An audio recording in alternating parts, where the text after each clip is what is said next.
Hallelujah. मैं आपका स्वागत करता हूँ, सभी का स्वागत करता हूँ यहाँ पर विटनेस मिनिस्ट्रीज में, जहाँ जीवन बदलते हैं। किससे बदलते हैं? और जोर से आइए, उस हाथ में उस वचन को ले, उस जीवन बदलने वाले वचन को हाथ में ले और ऐसे कहे जैसे आप मानते हो। बोलो, ये मेरी बाइबल है। बाइबल जो मेरे विषय में कहती है, जो मैं हूँ सो मैं हूँ। बाइबल जो मेरे विषय में कहती है, जो मेरे भीतर है वो मेरे भीतर है। बाइबल जो मेरे विषय में कहती है, जो मैं कर सकता हूँ वो मैं कर सकता हूँ। आज मुझे इसी बाइबल से वचन सिखाया जाएगा। मैं साहस से घोषणा करता हूँ, मेरा मन सतर्क है, मेरा दिल ग्रहणशील है और मैं इस वचन से, जीवित वचन से, अटल वचन से, अविनाशी वचन से बदल रहा हूँ। मेरा जीवन बदल रहा है, बदल रहा है, बदल रहा है, बदल रहा है, बदल रहा है। यीशु के नाम से परमेश्वर आज आपके जीवन में कुछ अद्भुत काम करने वाला है, मैं भी स्वीकारता हूँ। और आज हम कुछ सीखने वाले हैं, वो है श्राप के बारे में सीखने वाले हैं। श्राप अगर है तो आपके जीवन में उत्तर नहीं आए। बाजू में बोलो, श्राप अगर है तो क्या आगे कोई बोलेगा? तो प्रार्थना का उत्तर, श्राप अगर है तो प्रार्थना का उत्तर। अच्छा, अभी आज का रविवार जो श्राप के बारे में है, उसमें मैं शब्दों से आने वाले श्राप के बारे में बात करने वाला हूं। इसे बोलते हैं कोसना। बाजू में बोलो, कोसना। कोसला सुना? कोसना, कोसते ना भी, कहना शब्दों से कोसते हैं, खुद को कोसते हैं, दूसरों को कोसते हैं, है नहीं? कोई कोसता नहीं है इधर, हम विचित्र प्राणी है। हाँ, क्या है या नहीं? कोसना। अच्छा, पहले मैं श्राप के बारे में बताता हूँ। बाइबल में परमेश्वर ने बार बार ये जताया है कि आशीष है और श्राप है। और वो ये भी बोलता है कि तुम आशीष को चुनो, क्योंकि स्वशक्ति की स्व इच्छा किसको दिया है? मनुष्य को। हम अपने मर्जी से चुन सकते हैं, परमेश्वर जबरदस्ती नहीं करेगा। लेकिन वो बोलता है इस धरती पर आशीष भी है। ये आशीष जो चीज है, आशीष, ब्लेसिंग, आशीर्वाद, एक अलौकिक शक्ति है, ये एक आत्मिक शक्ति है जो किसी के जीवन में भलाई करती है, कुछ अच्छा करता है, कुछ अच्छा होता है। यस और नो? आशीर्वाद आने से कोई रोता है? रोने वाला हंसने लगता है। श्राप भी एक अलौकिक शक्ति है, वो आत्मिक शक्ति है जो दूसरों के जीवन में बनवती लाती है, बर्बादी लाती है, उसको सत्यानाश कर देती है। ये आत्मिक शक्ति है। बोलो, आत्मिक शक्ति है। यानी आशीष के पीछे भी एक आत्मा लगा हुआ है और श्राप के पीछे भी एक आत्मा जुड़ा होता है। और आप कौन है? आत्मा। आप भी आत्मा है। बोलो, मैं आत्मा हूँ। बहुत सारे लोग नए लोग शायद, ये बार बार मैं क्यों सिखाता हूँ, हमको ये पहले जानना है। अगर कोई नए लोग जिन्होंने सुना नहीं मेरे से, मैं वापस सुनाता हूँ। मैं आत्मा हूँ, मेरे पास मन है और मैं, तो ये शरीर में कौन कौन है? आत्मा और मन। मन। लेकिन मैं कौन हूँ? आत्मा, शरीर नहीं। शरीर मेरा आत्मा का घर है।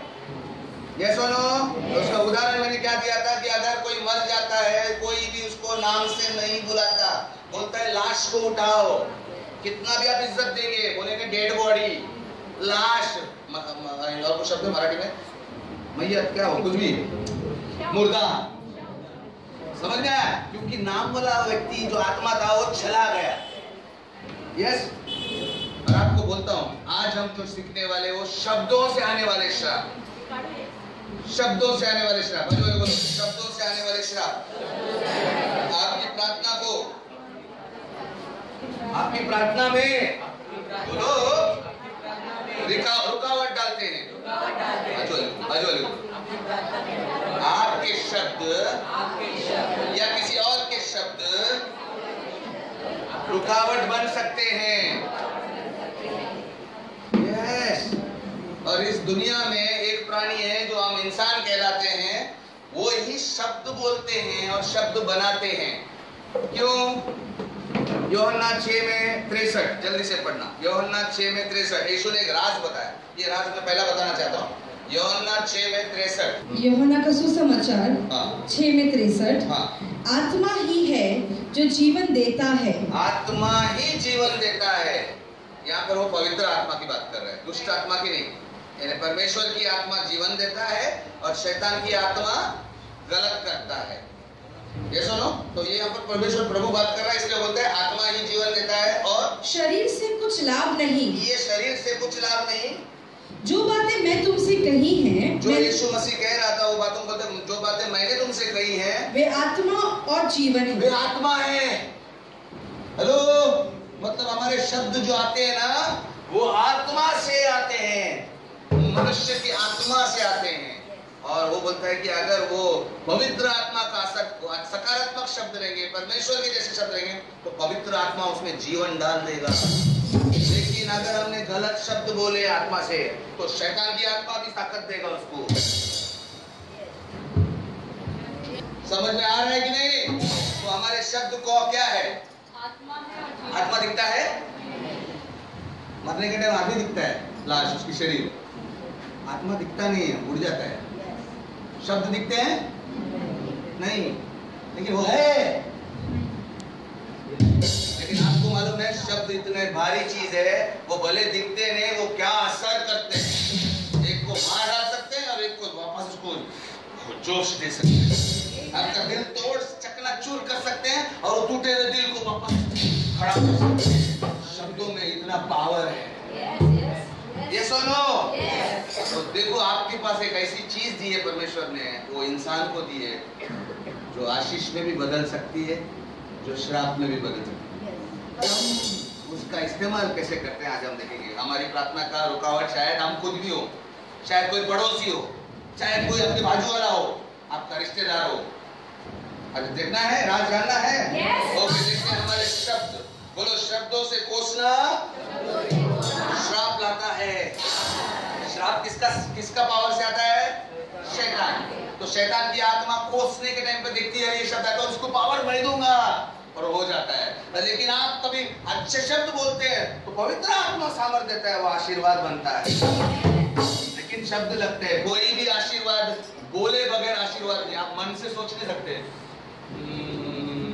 कुछ को आशीर्वाद, मुंह से बोलना पड़ता है, तुझा भला हो, तुझा कल्याण हो, उसको आशीर्वाद बोलते हैं। श्राप भी मुंह से ही बोलकर आते हैं, कोई ना कोई बोलता है। वो ऐसा करते होंगे, ऐसा करते हैं, एक्टिंग करते हैं। प्रार्थना कर, आशीर्वाद देने में हमारा करते होंगे, वो नहीं, मुंह से जब बोलते हैं आशीर्वाद लगता है।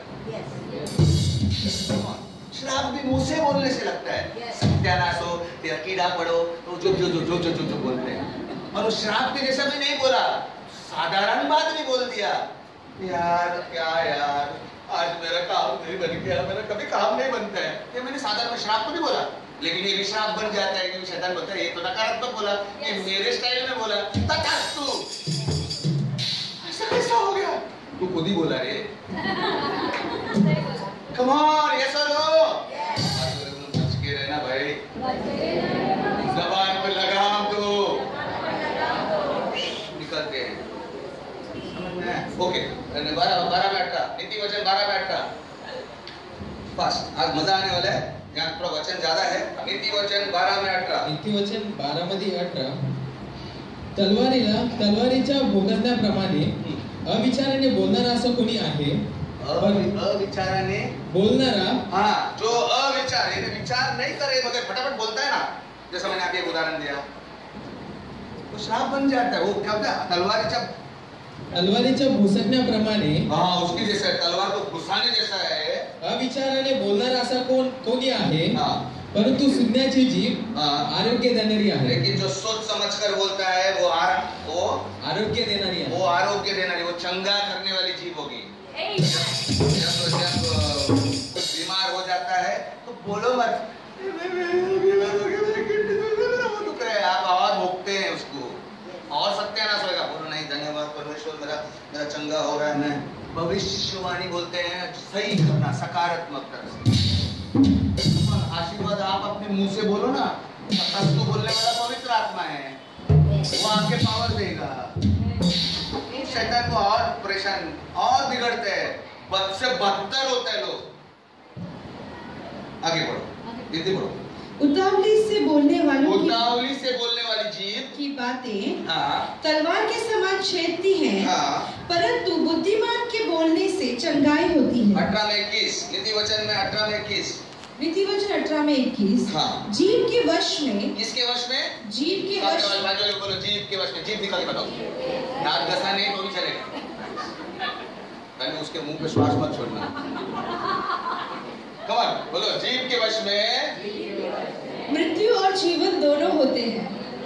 अरे पता है नहीं, जीभ बताओ, जीभ। कोई बेहोश नहीं गिरा ना बदबू से? ओके, बोलो जीभ के वश में मृत्यु और जीवन दोनों ही होते हैं। और आगे कुछ लिखा है, जो उससे प्रेम रखते हैं, जो उस जीभ से प्रेम रखते हैं, अच्छा बोलने से प्रेम रखते हैं तो वो उसका फल पाएंगे, उसका अच्छा फल पाएंगे। जो खराब बोलते हैं वो खराब फल पाएंगे। बहुत वचन देखेंगे आज का, बहुत भारी चीज है ये, जरूरी है। हम लोग सस्ता लेते हैं, हम लोग कैसा बात करते हैं हमको खुद को मालूम नहीं। नहीं क्या ऐसे बोल रहा, लेकिन उसका असर आपका भविष्य पे, आपके मुंह में आपका भविष्य है। और परमेश्वर खुद बोलता है, पहला पत्रस 3 में 10। हाँ। क्योंकि जो जीवन की अभिलाषा रखता है और अच्छे दिन देखना चाहता है, वह अपनी जीभ को दुष्टता की बातों से और अपने होठों को छल की बातों बोलने से रोके रखे। क्या लिखा है? जो अपने जीवन की अभिलाषा रखता है, वही नहीं बना जाता ना। तो अगर आपको मरना नहीं और अच्छा जीवन, क्या लिखा है? जो जीवन की अभिलाषा रखता है और अच्छे दिन देखना चाहता है, इसके आगे लिखा है वह अपनी जीभ को दुष्टता की बातों से और अपने होठों को छल की बातें बोलने से रोके। बोलो, गलत बातें बोलने से रोको। किसको रोको? अपनी जीभ को और अपने मुंह को। जीभ मुंह से बाहर आती है, बोलती रहती है, ये सुनो। फिर गवर्नमेंट को शिकायत मत करो, हम लोग ही कभी-कभी बोलते हैं। हेलो, ये सुनो, बाजू वाले को बोलो अपनी जबान पर लगाम लगा, जोर से बोलो। इधर नहीं, बाजू वाले को, उसको चेहरा दिखा के बोलो अपनी जबान पर। ये जो ताकत है ना आपको दिया है, परमेश्वर भी कभी-कभी कुछ नहीं कर सकता। वो उत्तर देना चाहता है, वो आपका सपना पूरा करना चाहता है, वो बदलता नहीं, लेकिन आपकी जबान पलट जाती है। हड्डी नहीं है ना। मालूम है, आज हम लोग बात कर रहे थे कार में, मैं और मेरी पत्नी। एक जहाज इतना बड़ा होता है, लेकिन एक छोटा सा उसको पतवार उसका दिशा बदलता है ना। गाड़ी इतनी बड़ी है, हमारे सामने टाटा की बड़ी गाड़ी थी, बहुत वजनदार दिखती थी, लेकिन खाली स्टीयरिंग से हिलती है, पूरा घूमती है, सब एकदम हल्के तरह से। छोटा, हमारा जिंदगी को बदलने के लिए एक छोटा चीज किया है, हड्डी ने उसको बोलती है और हमारा सत्यानाश में करके जाती है। बोलता ऐसा कैसा हो गया? अच्छे दिन देखना है ना, तो जबान को लगाम दो मतलब बंद मत करो। जो बोलना है सही बोलो, या तो खींच के रखो, ये आपके हाथ में। घोड़े को भगाना भी होता है ना, लगाम से हम उसको भर दे, जब गलत जाएगा खींचते। ये सुनो, बंद मत करो। बोलना भी है, आशीर्वाद बोलना पड़ता है। ये सुनो, समझ ले पक्का। एक उदाहरण बताता हूँ, गिनती में निकाला आपको। ये मैं बताया है कि परमेश्वर ने मूसा के साथ बात किया था कि इजराइल देश को मैं एक ऐसा जमीन पर लेके जाऊंगा जहां पर आशीर्वाद ही आशीर्वाद है। मतलब आपको मेहनत नहीं करनी पड़ेगी बहुत। उनको गुलामी से निकाला और वो आशीर्वाद वाले देश में, आशीर्वाद वाले जगह पर, वहां जहाँ फसल अच्छी, बड़ी बड़ी अंगूर इतने बड़े बड़े कि ऐसा उठा के लेके जाना पड़ता 2 आदमी लोग को। इतना वजनदार अंगूर, पटाटे जितना बड़ा बड़ा अंगूर थे, इतना ज्यादा अच्छा देश था। बड़े बड़े फल, बड़े बड़े कद्दू, उठाने के लिए 10 आदमी लगेंगे। इतना ऐसा देश में उन लोग लेके जा रहा था। लेकिन वो देश में जैसे फल बड़े बड़े थे और राक्षस भी थे, तो हमसे भी बड़े थे। ये राक्षस तो ऐसा अंगूर लेके, छोटा अंगूर नहीं है उसको तो पटक के बड़ा करके मुंह में डालता होगा ना, तो वो बड़ा पावरफुल था। लेकिन परमेश्वर ने बोला तुमको उधर जाके कब्जा करना पड़ेगा। आशीर्वाद ऐसे ही नहीं आते, आपको उसके लिए कुछ करना पड़ता है। ऐसे बैठ के रहो और कुछ भी उल्टा सीधा करो, आशीर्वाद क्यों नहीं आया? तुमको कुछ नहीं करना है। अगर तंदुरुस्त बनना है तो क्या करना पड़ता है? अच्छा खाना खाना पड़ता है, फालतू नहीं। बटाटा वटा रोज खाएगा तो अच्छा तंदुरुस्त नहीं रहेगा। क्यों हंस रही? क्योंकि मैं एक टाइम बटाटा वड़ा खाता हूँ। सर्व मला वाले पूछते अभी बटाटा वड़े खा के आया, चलता है वो एक दिन खाया। खाना के एक टाइम में खा सकते हैं, रोज रोज अगर तुम वही फालतू खाना खाएंगे तो तंदुरुस्त नहीं। वो फास्ट फूड बोलते हैं, कभी कभी जल्दीबाजी में थोड़ा खा लिया, रोज नहीं खा सकते। उसी तरह आशीर्वाद के लिए आपको कुछ करना होगा, प्रयत्न करना होगा। परमेश्वर ने सब बोला। लेकिन उस देश में जाने से पहले मूसा ने एज ए लीडर देखा उस देश में जो राक्षस है कैसे है तेरा पता चले बोल के 12 जासूसों को भेजा। 2 जासूस उसमें से ये खबर लेके आए, मूसा हम जा सकते हैं, परमेश्वर हमारे साथ है तो हम ये जमीन कब्जा करेंगे। एकदम बड़े बड़े फल है उधर, बड़े बड़े अंगूर है यार, बड़े बड़े सब कुछ अच्छा चीज है। उन्होंने राक्षस के बारे में बताया नहीं जानबूझ के, क्योंकि नकारात्मक बात को क्यों बोलेगा, आशीर्वाद पहला बोलेगा ना। लेकिन 10 जन जो है ना डरपोक किस्म के लोग जो परमेश्वर पे जल्दी यकीन नहीं करते हैं, उनको चमत्कार दिखाया। लाल समंदर से 2 बाघ रास्ता करके उनको लेके आया, दुश्मनों से बचा के लेके आया, गुलामी से छुड़ा के लेके आया। उतने बाद भी उन लोग जब राक्षसों को देखे तो उन लोग क्या बोले, नहीं पढ़ना 31 पढ़ना, 13 में 31 गिनती 13 में 31। परंतु जो पुरुष उनके साथ गए थे उन्होंने कहा हम उन पर चढ़ाई नहीं कर सकते, हम उनसे जीत नहीं सकते क्योंकि वे हमसे अधिक बलवान हैं। वे हमसे बड़े अधिक बलवान है, ताकतवर है। ये क्या बोल रहे हैं मालूम है? दरअसल बोलते परमेश्वर नहीं हम नहीं कर सकते हैं, ये काम बहुत मुश्किल है, ये बीमारी मुझे मार डालेगी। डॉक्टर ने बोला मुझे किडनी स्टोन है, नहीं डॉक्टर ने बोला मुझे अपेंडिक्स है, नहीं डॉक्टर ने बोला कोलेस्ट्रॉल है, मैं मर जाने वाला हूँ, नहीं ये प्रार्थना से कुछ नहीं, परमेश्वर को कुछ नहीं होने वाला है। ये ऐसा बोलने वाले हम में से भी कुछ लोग रहते हैं, प्रार्थना को उत्तर भी हाथ रखो तुम पे, कुछ नहीं होने वाला है, वो बीमारी भागने वाली नहीं है। परमेश्वर सिर्फ बोलते हैं मुंह से सही बात बोलो, समझ में आया? तो इनको ये नकारात्मक 10 लोग नकारात्मक बोल रहे थे। और पता है आपको स्टोरी में मैंने आपको बताया था पहले, 40 साल तक वो रगड़ते रहे उस जंगल में। वो 11 दिन का रास्ता था वो जमीन पर जाने के लिए, वो 40 साल तक रगड़ते रहे और सब मर गए उनके बच्चे। और वो 2 लोग जो सही बोले थे वो उस देश में गए, ये लोग नहीं गए। मतलब इनको आशीर्वाद नहीं मिला, मरने तक वो 40 साल घूमते रहे। 11 दिन का रास्ता 40 साल लगवाया उनके शब्दों की वजह से। जिंदगी भर होते रहे, कभी आएगा, कुछ नहीं आया, मरते गए। तकदीर ऐसे ही रही। मुकद्दर का सिकंदर किधर, कुछ नहीं बना। आगे पढ़ो जरा, क्या था परमेश्वर उनके बारे में क्या कहता है? गिनती 14 में 27। यह बुरी प्रजा मेरे विरुद्ध कुड़कुड़ाती ही रहती है। परमेश्वर मूसा को बोलता है, मूसा ये प्रजा मेरे खिलाफ कुड़कुड़ाती है, मैं उनकी कब तक सहता रहूंगा, मैं कब तक उनको बोलूंगा ये बाबा मैं कर रहा हूँ ना, रुकना, कभी तक मैं उनको बोलूं आगे। इसीलिए इजराइल लोग तो मेरे विरुद्ध कुड़कुड़ाते ही रहते हैं। मैंने उनकी कुड़कुड़ाहट सुनी है। 28 उनसे कह दे यहोवा यूं कहता है, परमेश्वर ये कहता है, मेरे जीवन की शपथ, परमेश्वर शपथ करता है, मेरे जीवन की शपथ, जो बातें तुमने मेरे सुनते कही हैं, मेरे कान में मैंने सुना है, ऐसा तुमने कहा है, मैं निश्चय ही उनके अनुसार तुम्हारे साथ करूंगा। मैं निश्चय ही तुम्हारी बातों के अनुसार करूंगा। तुम बोलते नहीं हो सकते ना, नहीं होगा, तथास्तु, तुम ऐसे मरो। नहीं मेरा बीमारी नहीं जा सकता, मरो, तथास्तु। तुमने बोला ना, तुमको चाहिए ना वो, नहीं ये कुछ नहीं देता था तू। लो नहीं पास्टर तुम हाथ रखो, वो आशीष वाला पानी दो, मैं 1 लीटर क्या पूरा टैंकी लेके जाएगा ना, कुछ नहीं जाएगा, नहीं तो बीमारी जाएगा। समझ में आया? ये रुकावट है, क्योंकि आपका मुंह आपने कंट्रोल नहीं किया। परमेश्वर खुद नहीं कर सकता तो मैं कौन हूं? या आपके बाजू में बैठा है वो प्रार्थना करेगा, क्या कौन है वो? परमेश्वर बोलता है तुम नहीं तसा बोल, मराठी मध्ये बोलता ना काय केलेले 14 में 27 और 28. 14 मध्ये 27 आणि 28. हा. ही दुष्ट मंडळी जी माझ्या विरुद्ध कुरकुर करते तिचे मी कोर्टवर सोसू. कितीपर्यंत सोसू? ज्या कुरकुरी इस्रायलाची संताने माझ्या विरुद्ध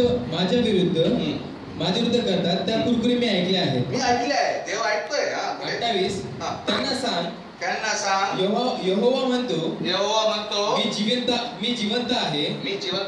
परमेश्वर जिवंत आहे की मरेला आहे? जिवंत आहे. इसके लिए हम इधर है.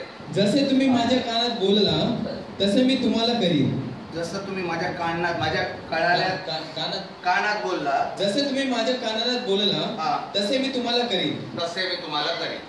होय म्हणे. पाहिजे का? मुझसे फुटफुटना बंद करो.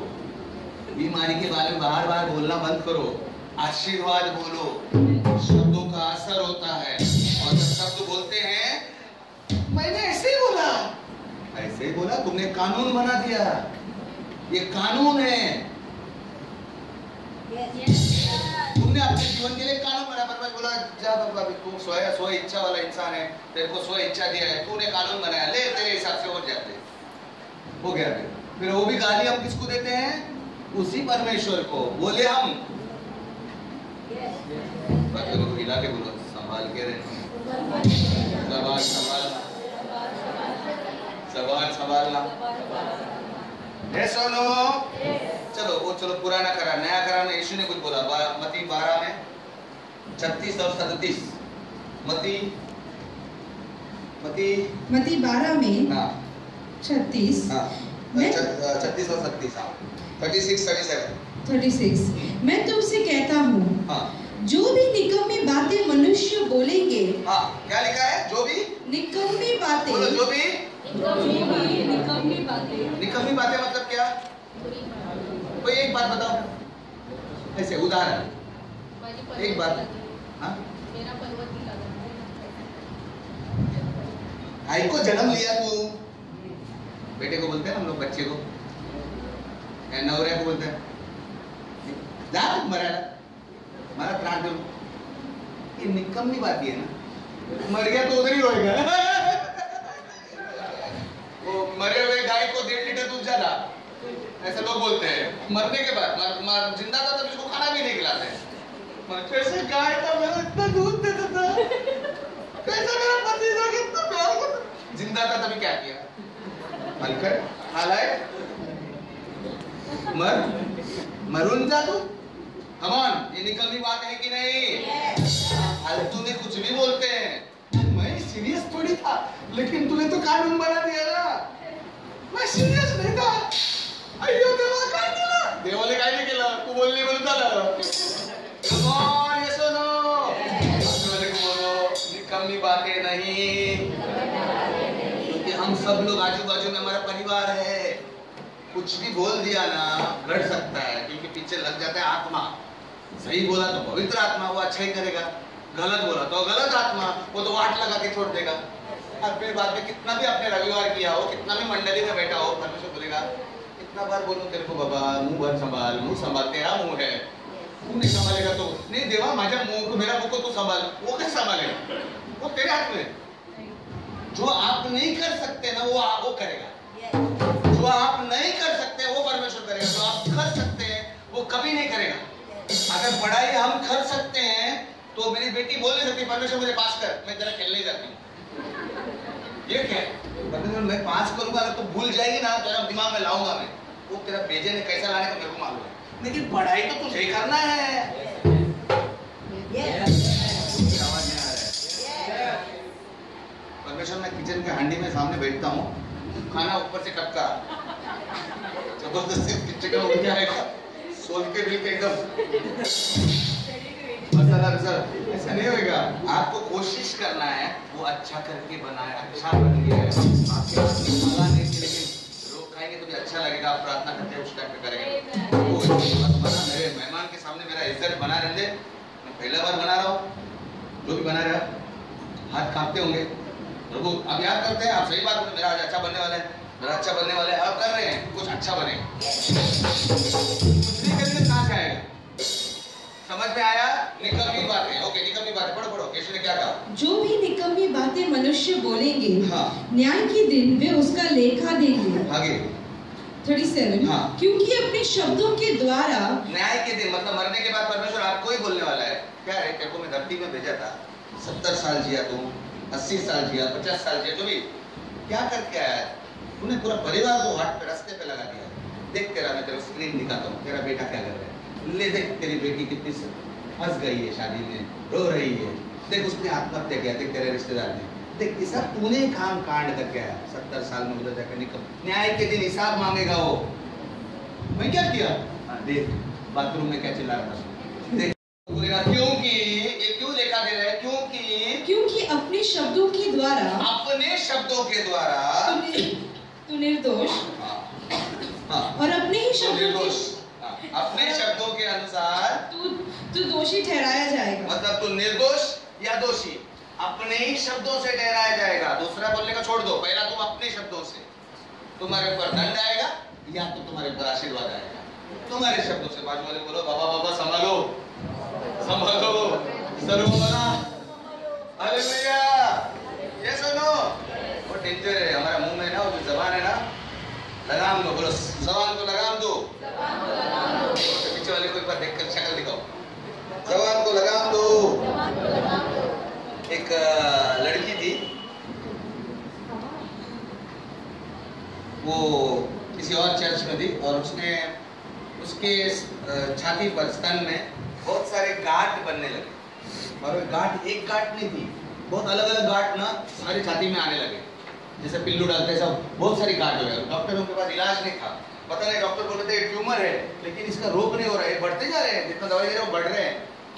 डॉक्टर नहीं पड़े, वो खा के गोली परेशान हो रही थी। इसने एक दिन प्रार्थना सभा में गई, चर्च में गई, जहाँ पर लेडीज लोग प्रार्थना कर रहे थे, और एक लेडीज थी, तो इसने एक बहन को बोला कि ऐसा है, मेरे को गांठ है, बहुत सारी गांठें हुई है, आप हैरान हो जाएगी। उसने देखा, हाँ, तो प्रार्थना करने लगी।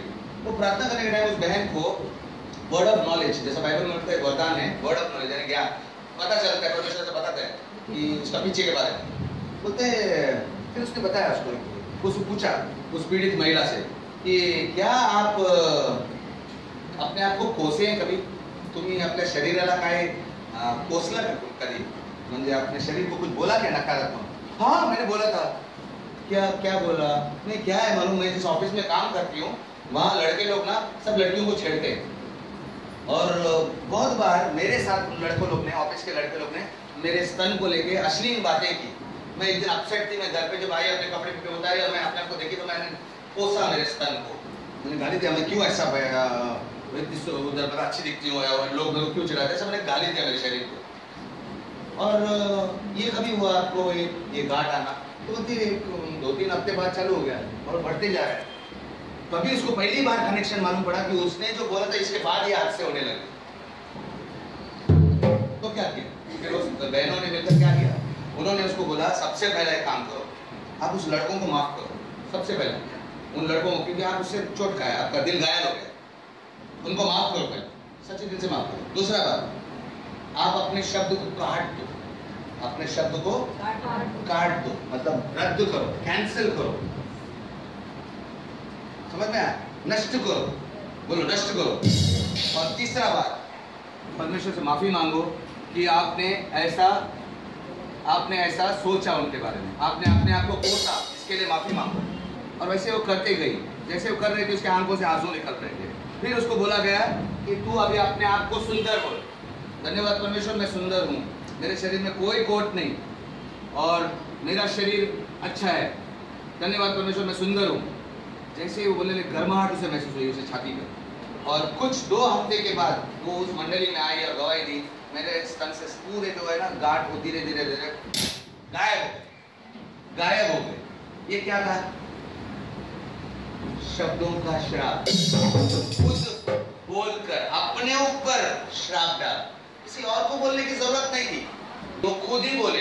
कुछ समझ में आ रहा है? हम भी जिंदगी में ऐसे ही करते हैं ना, क्यों मैं पैदा हूं, मैं मर जाता तो अच्छा था।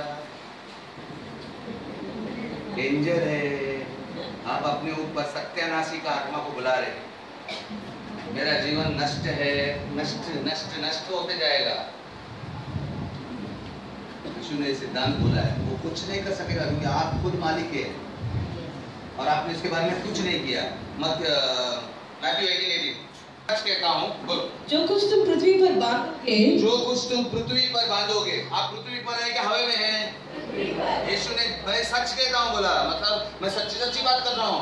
वो एक बात बता रहा है, एकदम भारी बात है, मैं तुमसे सच कर रहा हूँ, सच कह रहा हूँ। जो कुछ तुम पृथ्वी पर बांधोगे वो स्वर्ग में बंधेगा, बांध नहीं गया, और जो कुछ तुम पृथ्वी पर खोलोगे वो स्वर्ग में खुलेगा। समझ में आ रहा है? बांधना क्या है? हम कुत्ते को बांधते हैं मन में, कुत्ता नहीं रखा रहेगा किसी ने, बिल्ली को बांधे तो जानते, किसको तो भी बांधते, गाय भी को बांधते, देखा है ना, और खोलते तो हो जाती है। बांधना खोलना, अगर मेरे बच्चे को मुझको बांधना है तो रस्सी से बांधू? किससे बांधते हैं? वो बोलती डैडी मैं खेलने जाऊं, मेरे को उसको पढ़ाई करने देना है, तो बांधूगे क्या? रस्सी लेके मुंह से नहीं जाएगा ओसाना, आज तो पढ़ाई करेगा, मैं बांध दिया उसको। समझ में आ रहा है? अच्छा जा ओसाना, तू जा, मतलब खोल दिया। शब्दों से बांधते हैं या निषेध करते हैं? ये सुनो, तो स्वर्ग में क्या होगा? परमेश्वर बोलेगा अच्छा ठीक है, तू बांध रहा है, ओके तथास्तु, खोल रहा है, ओके तथास्तु। कुछ समझ में आया? तो किसको बांधना है और किसको खोलना है? आपको बांधना है और आपको ही खोलना है। किसके? शब्द से। वो लड़की को क्या बोला उन्होंने? जो भी आपने शब्द बोले थे उसको बांध दो अभी से। नहीं यकीन नहीं आता, मैं और एक वचन देता हूँ। यशायाह 54 में 17, यशायाह 54 में 17, तेरी हानि के लिए बनाया गया कोई भी हथियार, तेरे हानि के लिए बनाया गया कोई भी हथियार, मतलब परमेश्वर कहता है कि हानि के लिए आपको हथियार बनेंगे, लोग आपके खिलाफ बात करेंगे, लोग क्या तुम खुद भी बात करेंगे, बनेंगे हथियार, लेकिन तेरी हानि के लिए बनाया कोई भी हथियार सफल ना होगा। सफल नहीं होगा। सफल नहीं होगा मतलब वो कैसे सफल नहीं होगा? उसका उत्तर देता है, और जितनी भी जीभें तुझ पर दोष लगाएं, ओके, तू उन्हें दोषी ठहराएगी। मतलब वो बोलता है कि अगर कोई भी हथियार जीभ से आ गया है, तू उसे खंडन करेगा, तू उसे नष्ट करेगा, कोई और कर नहीं सकता है, वो आपको ही करना पड़ेगा। मराठी में देखा था, ये एकदम राज की बात है। आप जिंदगी में सफल हो गए, अगर बाई चांस गलती से निकल गया मुंह से, खुद काट दो, कोई और कर, मास्टर भी नहीं कर सकता, वो आपको करना होगा। परमेश्वर कुछ नहीं कर सकता, वो तो आपको पता है। पढ़ो 54 में 17, यशायाह 54 मध्ये 17, हाँ, जे कोणते हत्यार तुझ्या विरुद्ध चालवायला घडलेले आहे, ते साधणार नाही, पण कसं? आणि जी प्रत्येक जीभ न्यायात तुझ्या विरुद्ध वाद करायला उठेल, जीभ जो वाद करायला उठेल, ती तू अन्याय ठरवशील, तू त्याला अन्यायी ठरवशील, म्हणजे तू अन्याय मतलब एक गलत बोलेगा तो उसको, मैं ये शब्द को काटता हूँ, मैंने अभी जो बोला उस शब्दों को मैं काट देता हूँ यीशु के नाम से, आप बोलो तुरंत वहाँ पवित्र आत्मा का काम हो जाएगा। बांध दिया ना, पहला बोला था, सडनली बांध दो उसको जल्दी से। आवाज ही नहीं आ रहा है, कुछ समझ में आ रहा है? ट्यूबलाइट मिल रहा है? आपके शब्द बहुत पावरफुल है, पावरफुल है। मजो बोलो, जबान पर लगाम दो, देखें कि नहीं देखें?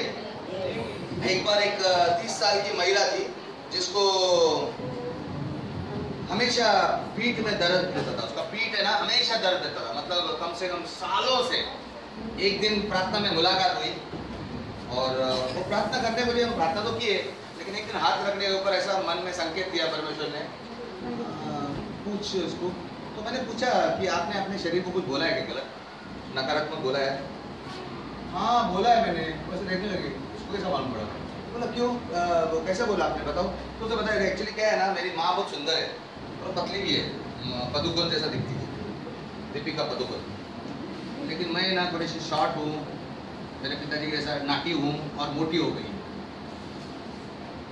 और वो हमेशा बोलती है ये मोटी उठ, अभी जाना है, ये मोटी चल उठ, हर बार उसकी माँ उसको मोटी मोटी, वो उसे दिल को घायल कर दिया, उसको बहुत दिल चोट टुकड़ा हो गया उसका दिल में। और फिर खुद आईने में जब भी देखते थे अपने बाल करते थे, मोटी सुधर, अपना मोटीपन को क्या देखने का, खुद को कोसती थी, मोटीला काय बघायचं का, चलो जाऊया, ऐसा करके हर बार आईने में देखने ना उसको अपने आप को कोसती थी।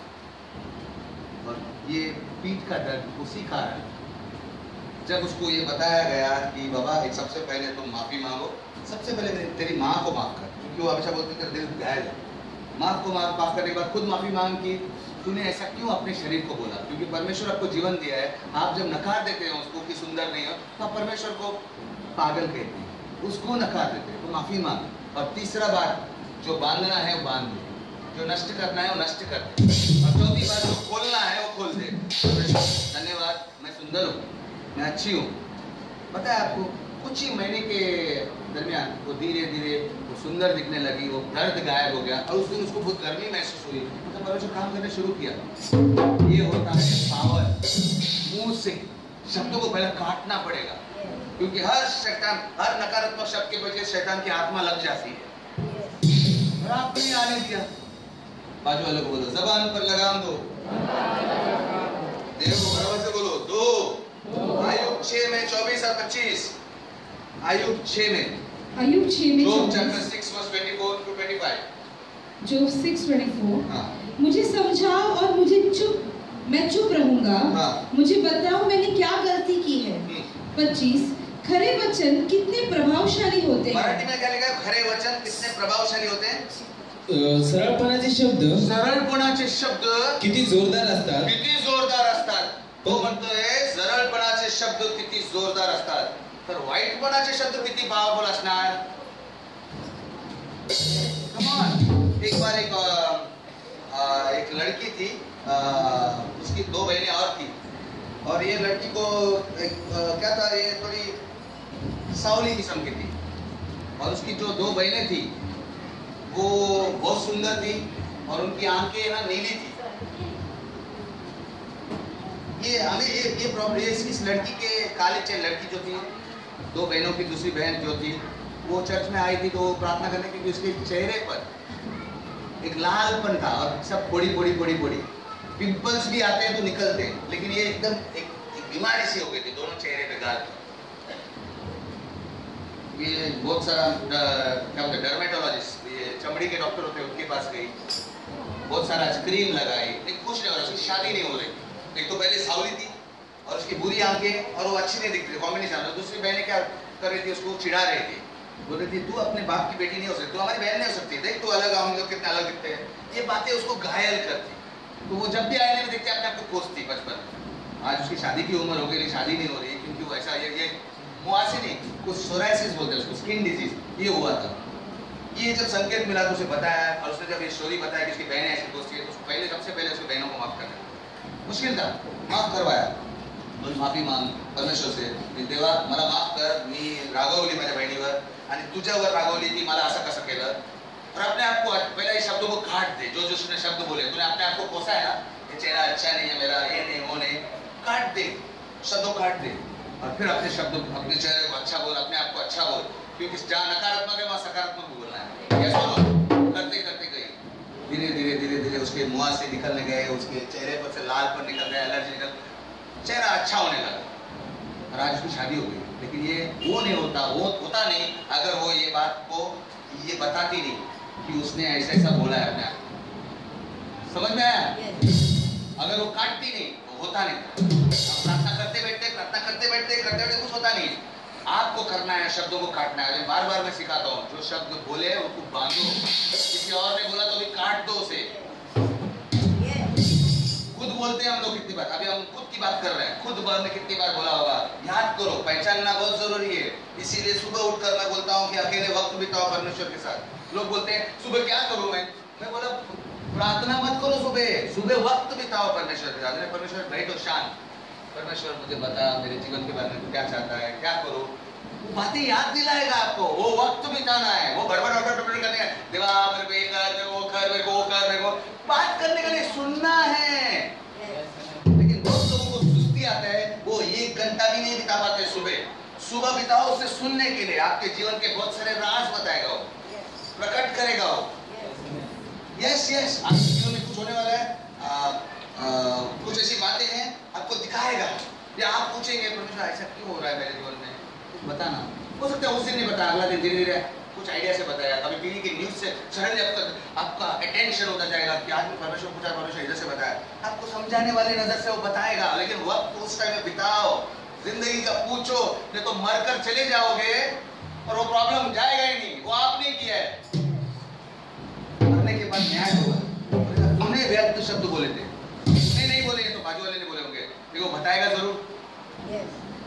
बाजू वाले को हिला के बोलो, मुंह संभालो, हिला के बराबर से हिलाओ, शायद वो आगे सोच रहा होगा कुछ, बोलो, मुंह संभाल के बात करो। नीति वचन 13 में 3। नीति वचन 13 में 3। हाँ। जो अपने मुंह की चौकसी करता है, जो अपने मुंह की चौकसी करता है, वह अपने प्राण की रक्षा करता है, वो अपने जीवन की रक्षा करता है। समझा क्या? मराठी में जो आपले तोंड सांभाळतो, जो आपले तोंड सांभाळतो, तो आपला जीव राखतो, तो आपला जीव राखतो। तुम्हाला जीव राखायचा आहे क्या खत्म करने का है? कमान माझ्याकडे पूछो ना, तुम्हाला जीव पाहिजे, जगायचा आहे चांगलंपणा, तोंड सांभाळा। एक विश्वासी भाई, जैसा आप प्रभु को मानते हैं वैसे एक प्रभु को मानने वाला अच्छा लड़का, वो गार्डन का काम करता है। अपने म्युनिसिपैलिटी के लोग जैसे गार्डन में काम करता, वो गार्डन में काम कर रहा और एक दिन एक कहानी बताते हो उसके साथ क्या हुआ। विश्वासी है, अच्छा प्रभु को मानता है, बाइबल भी अच्छा जानता है। एक दिन वो साफ कर रहा था और बाद में एक जगह पर बहुत सारा लकड़ियां पड़ी थी, वो लकड़ियों को निकालने के जलाने के लिए निकाल रहा था। अचानक वो निकालने के टाइम में उसमें अंदर एक घोंसला बना था। बहुत दिन से वो मधुमक्खी जैसे एक मक्खी है, मधुमक्खी नहीं लेकिन अलग एक मक्खी है, जिसका डंक मारने से इतने बड़े बड़े फोड़े आते। मतलब उसको मराठी में गांधील माशी बोलता है, ततैया हिंदी में बोलते हैं, इंग्लिश में ऑर्नेट बोलते हैं। मतलब है ना गांधील माशी, में उसका पता लगाया गांधील माशी में, मैंने देखा नहीं उसको, लेकिन ऐसे एक चीज है जिसका डंक ना मारने पर टूटता नहीं और वो जिंदा रहती है वो मक्खी, लेकिन उसके डंक से, और वो एक बार नहीं मारता है, मधुमक्खी एक मारती है, लेकिन ये 2-3 बार 40 बार मारते हैं कंटिन्यू। तो इसने जब उसका हाथ को इधर 3 बार काटा और पीछे बाजू उसका 2 बार काटा। ये विश्वासी था, तो उसने एक बाइबल में पौलुस की कहानी पढ़ी थी, जब पौलुस ने एक्ट्स चैप्टर 28 में 3 से 5 प्रेरितों के काम 28 में 3। हाँ। परंतु जब पौलुस ने लकड़ियां का गट्टर इकट्ठा करके आग में रखता तो आंच पाकर एक सांप निकला। एक सांप लकड़ी में से निकला। पौलुस भी ऐसे कुछ कर रहा था, किधर लकड़ी जलाने के लिए लकड़ी ला रहा था, अचानक उसके हाथ पे एक सांप आया और सांप ने डस मारा। हाँ। और उसे लपेट गया। जब आदिवासियों ने उस सांप को उसके हाथ पे लटके हुए देखा, जंगली आदमी लोग जो आदिवासी थे वो लोग सांप को पहचानते हैं, ये सांप से काटा हुआ कोई मरे जिंदा नहीं रहेगा, वो जानते थे। तो एक दूसरे से कहने लगे, निश्चय ही मनुष्य हत्यारा है, ये आदमी हत्यारा है, कोई पास्टर ने कुछ हत्यारा है। आगे यद्यपि ये समुद्र से तो बच गए, ये तो समुद्र से बचकर आ गया है, फिर भी न्याय ने इसे जीवित रहने न दिया। उन लोगों ने न्याय ने इसे जीवित, सांप के डरे मार डाला उसको। आगे परंतु तब उसने सांप को आग में झटक दिया। तब पौलुस ने क्या किया? उसने कुछ बोला, सुन रहे डायलॉग सुन रहे हो इधर उधर का, उसने सांप को झटक दिया इसमें आग में। हाँ, कुछ बोला नहीं, ये सांप यीशु के नाम से निकल जा, कुछ नहीं बोला, ये तुम लोग चुप रहो रे, ऐसा कुछ नहीं, धड़क करके झटक दिया। हाँ, और उसने कोई हानि नहीं पहुंची, जहर चढ़ा नहीं उसको। आगे 6 वे तो ये प्रतीक्षा कर रहे थे कि वो सूझ जाएगा।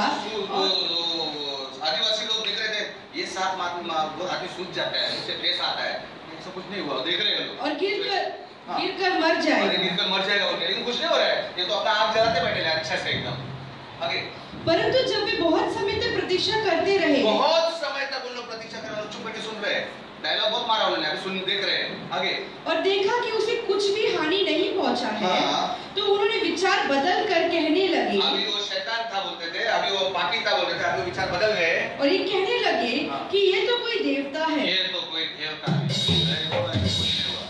पता है राज क्या था? मैं बताता हूँ। ये आदमी ने यही सोचा कि मैं भी इस मक्खी को ऐसे हिला दूं, उसे हिलाया, कुछ डायलॉग नहीं मारा, हिलाया, कुछ हो गया।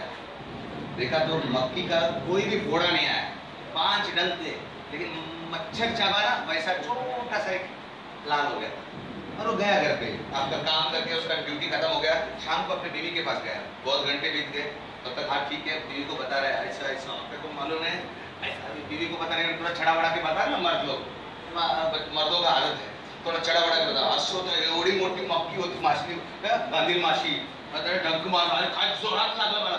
जैसे वो बोलते गया पट पट पट पट पट उसका हाथ सूज गया, पूरा दिन नहीं सूझा।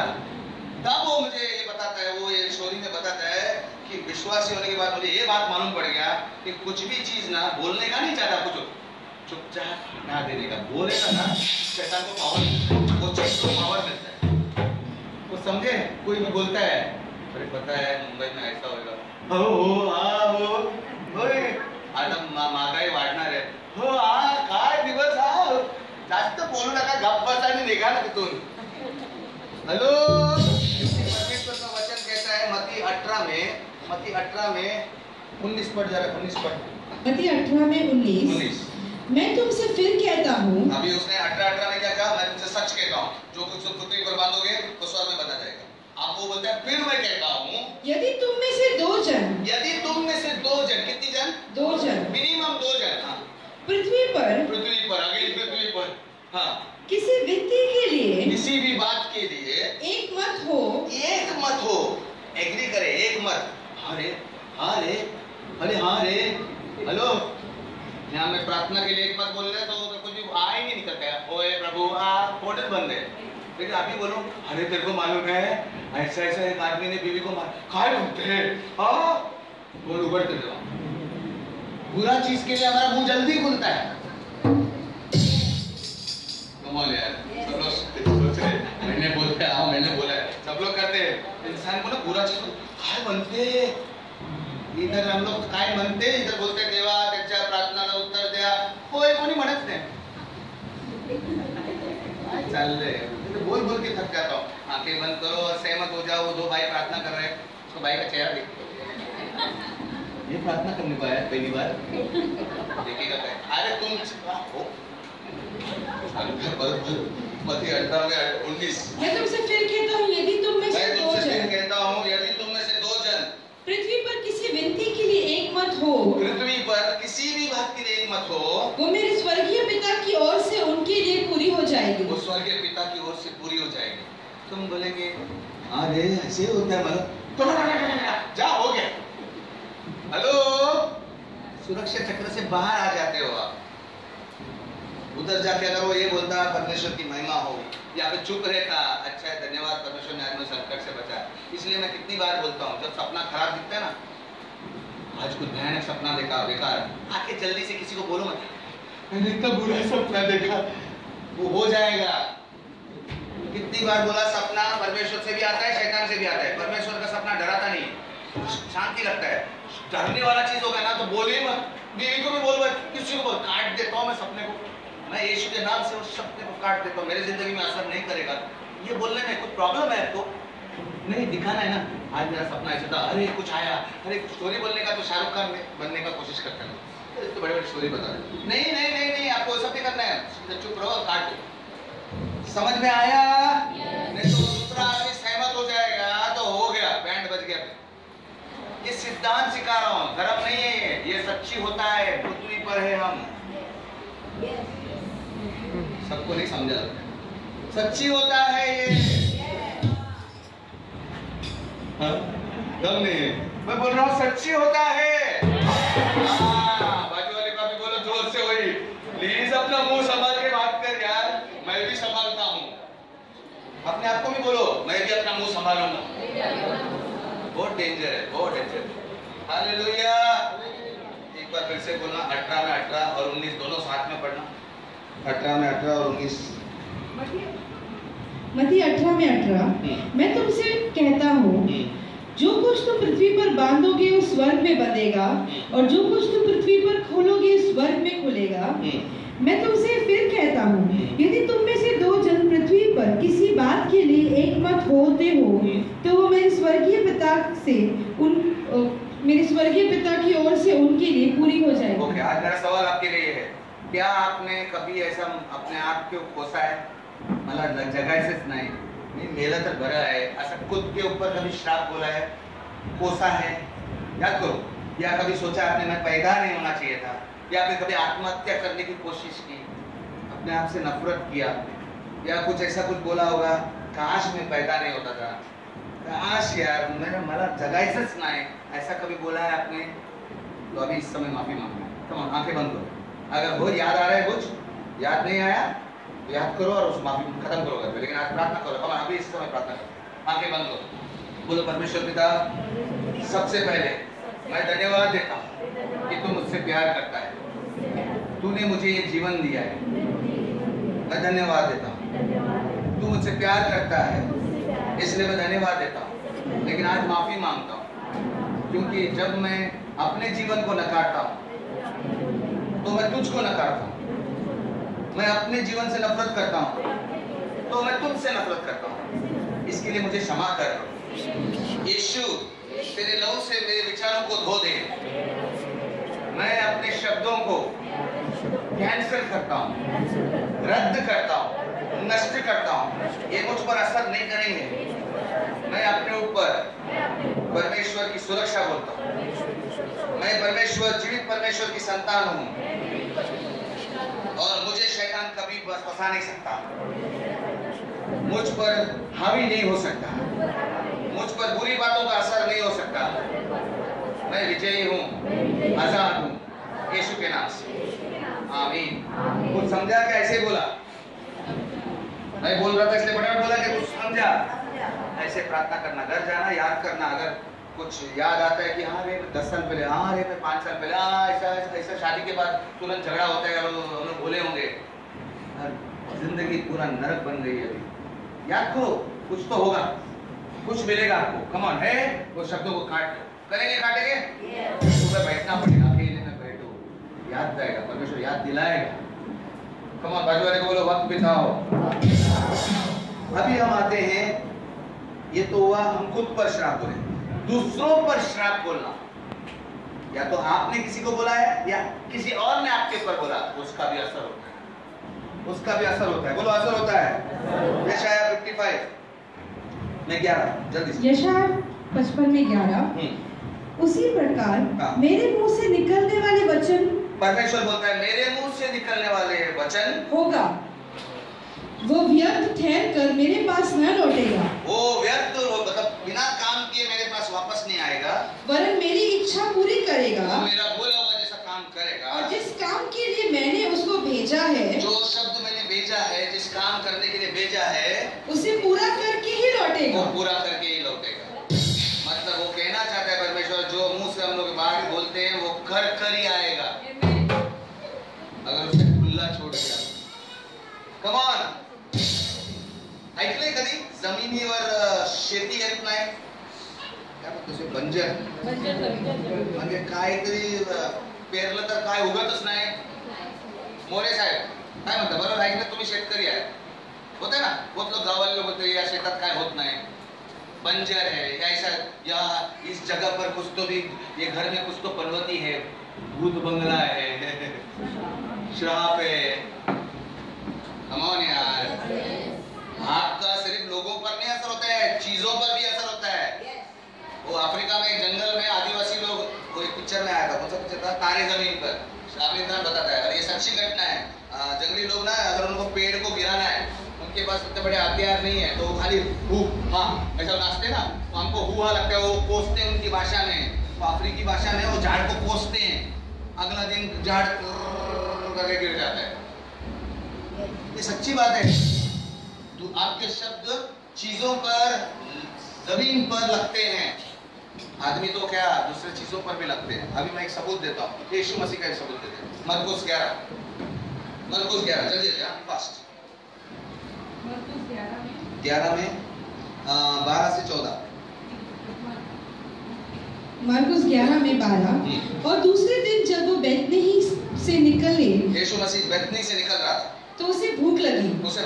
13 और पत्तों से भरे एक अंजीर के पेड़ को दूर से ही देखकर वो उसके पास गया और कि कदाचित कुछ मिल जाए, पर वह पहुंचकर पत्तों को छोड़ और कुछ न पाया। उस पत्तों को, उस झाड़ में पत्ते के सिवा कुछ नहीं था, क्योंकि फल लगने का मौसम न था। अभी सुनो, अभी सब सुनो, इधर सुनो। 14। तब उसने पेड़ से कहा, यीशु ने पेड़ से कहा, अब से कोई तेरा फल कभी ना खाने पाएगा। क्या उसने श्राप दिया? ऐसा बोला गया मैं तुझे श्राप देता हूँ, शाहरुख खान की तरह ऐसा किया? कुछ ऐसा नहीं किया, आपसे तेरा फल कोई नहीं खाएगा, ऐसे ही बोल दिया,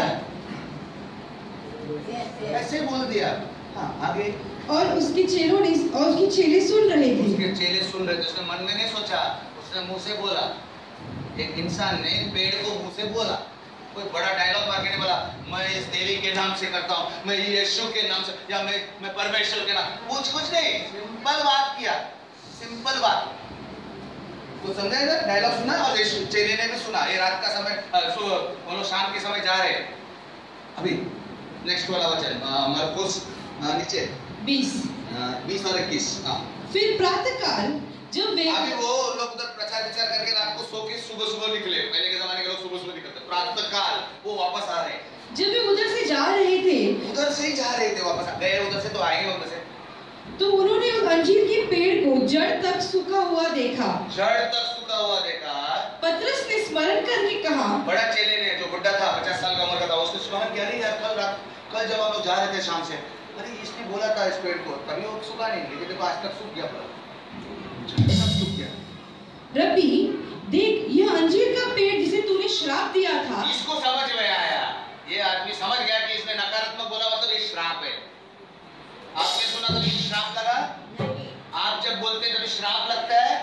नहीं, हम जैसे ही बोलते हैं हमारे बच्चों को, हमारे पत्नी को, हमारे पति को, कुछ भी बोलते हैं, वो श्राप बन जाता है अगर वो नकारात्मक है, क्योंकि उसके पीछे दुष्ट आत्मा लगती है, नाश करने वाली। आपको सुखा देगी, आपकी नौकरी खराब कर देगी, आपका बिजनेस वाट लग जाएगा। कोई तो बोल रहा है शब्द, दूसरा व्यक्ति बोल रहा है, अभी आप खुद नहीं बोल रहे होंगे लेकिन दूसरा बोल रहा है। पहचानना होगा, इसलिए बैठो। हर चीज परमेश्वर मुझे नहीं बताएगा, आपको बताएगा। बैठो, क्योंकि परमेश्वर आपकी जिंदगी के बारे में सब जानता है, उसे कैमरा में सब दिखता है। सागर बदर आएंगे,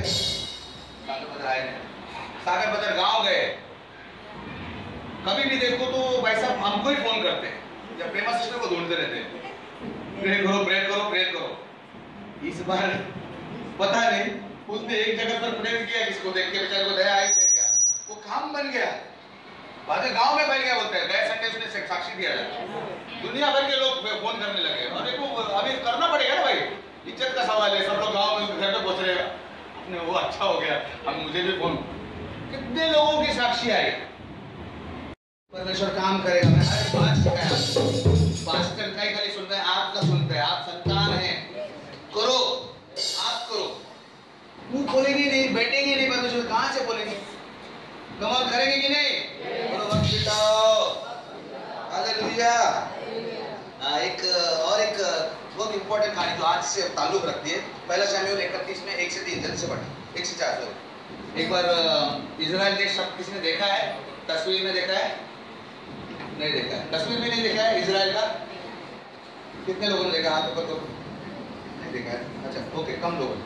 सुंदर दिखता है क्या? जंगल दिखता है भैया, रेगिस्तान दिखता है, क्या दिखता है?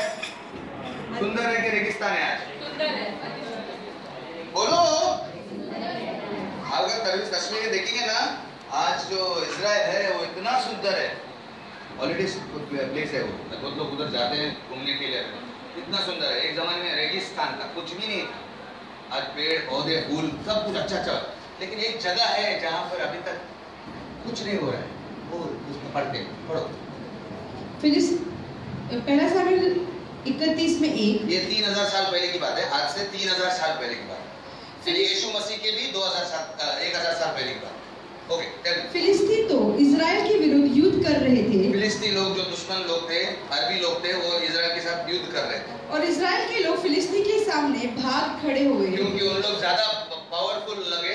उस समय पर वो राजा जो था वो लड़ नहीं पाया, वो भागने लगा आगे, और गिलबोआ पर्वत पर मर गए। वो गिलबोआ पर्वत, वहां पर एक पर्वत है गिलबोआ पर्वत, उस पर मर गए। आगे, फिलिस्तियों ने शाऊल और उसके पुत्रों का पीछा करते हुए उन्हें जा पकड़ा, और फिलिस्तियों ने शाऊल के पुत्र अर्थात योनातन, अबीनदाब तथा मल्कीकुश को मार डाला। ओके, ये 3 लड़के, उसमें से जो बड़ा पुत्र था योनातन, योनातान दावीद अभी राजा नहीं बन गया है, वो लड़का है। ये दोनों लड़के दोस्त थे, खास दोस्ती थी। दावीद साउल राजा के बाद राजा बन गया। अभी ये साउल राजा के तीनों बेटे मारे गए। आगे फिर शाऊल के साथ युद्ध घमासान हो गया और धनुर्धारियों ने उसे जा लिया और वह धनुर्धारियों से बुरी तरह घायल कर दिया गया।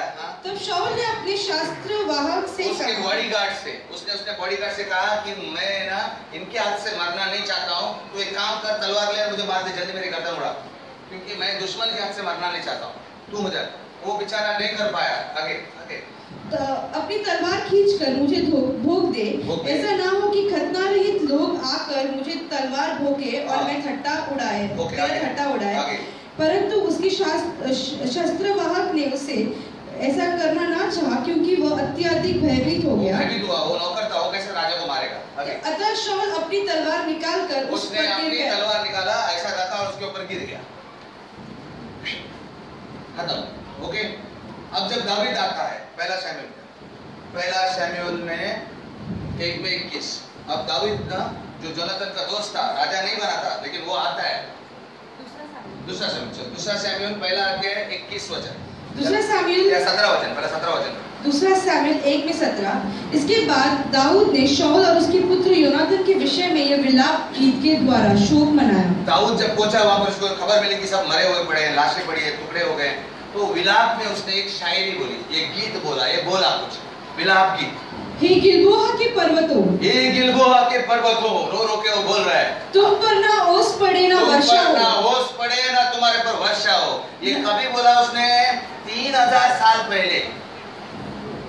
आज 3000 साल बाद इजराइल पूरा अच्छा फला फूला है, एक्सपोर्ट करता है, और वहां पर आज तकनीक, इतनी मॉडर्न तकनीक है, मशीनें हैं, जिसके वजह से खेती बाड़ी अच्छी हो रही है, झाड़ लगाए जा रहे हैं, वृक्ष लगाए जा रहे हैं, और जंगल बढ़ रहा है।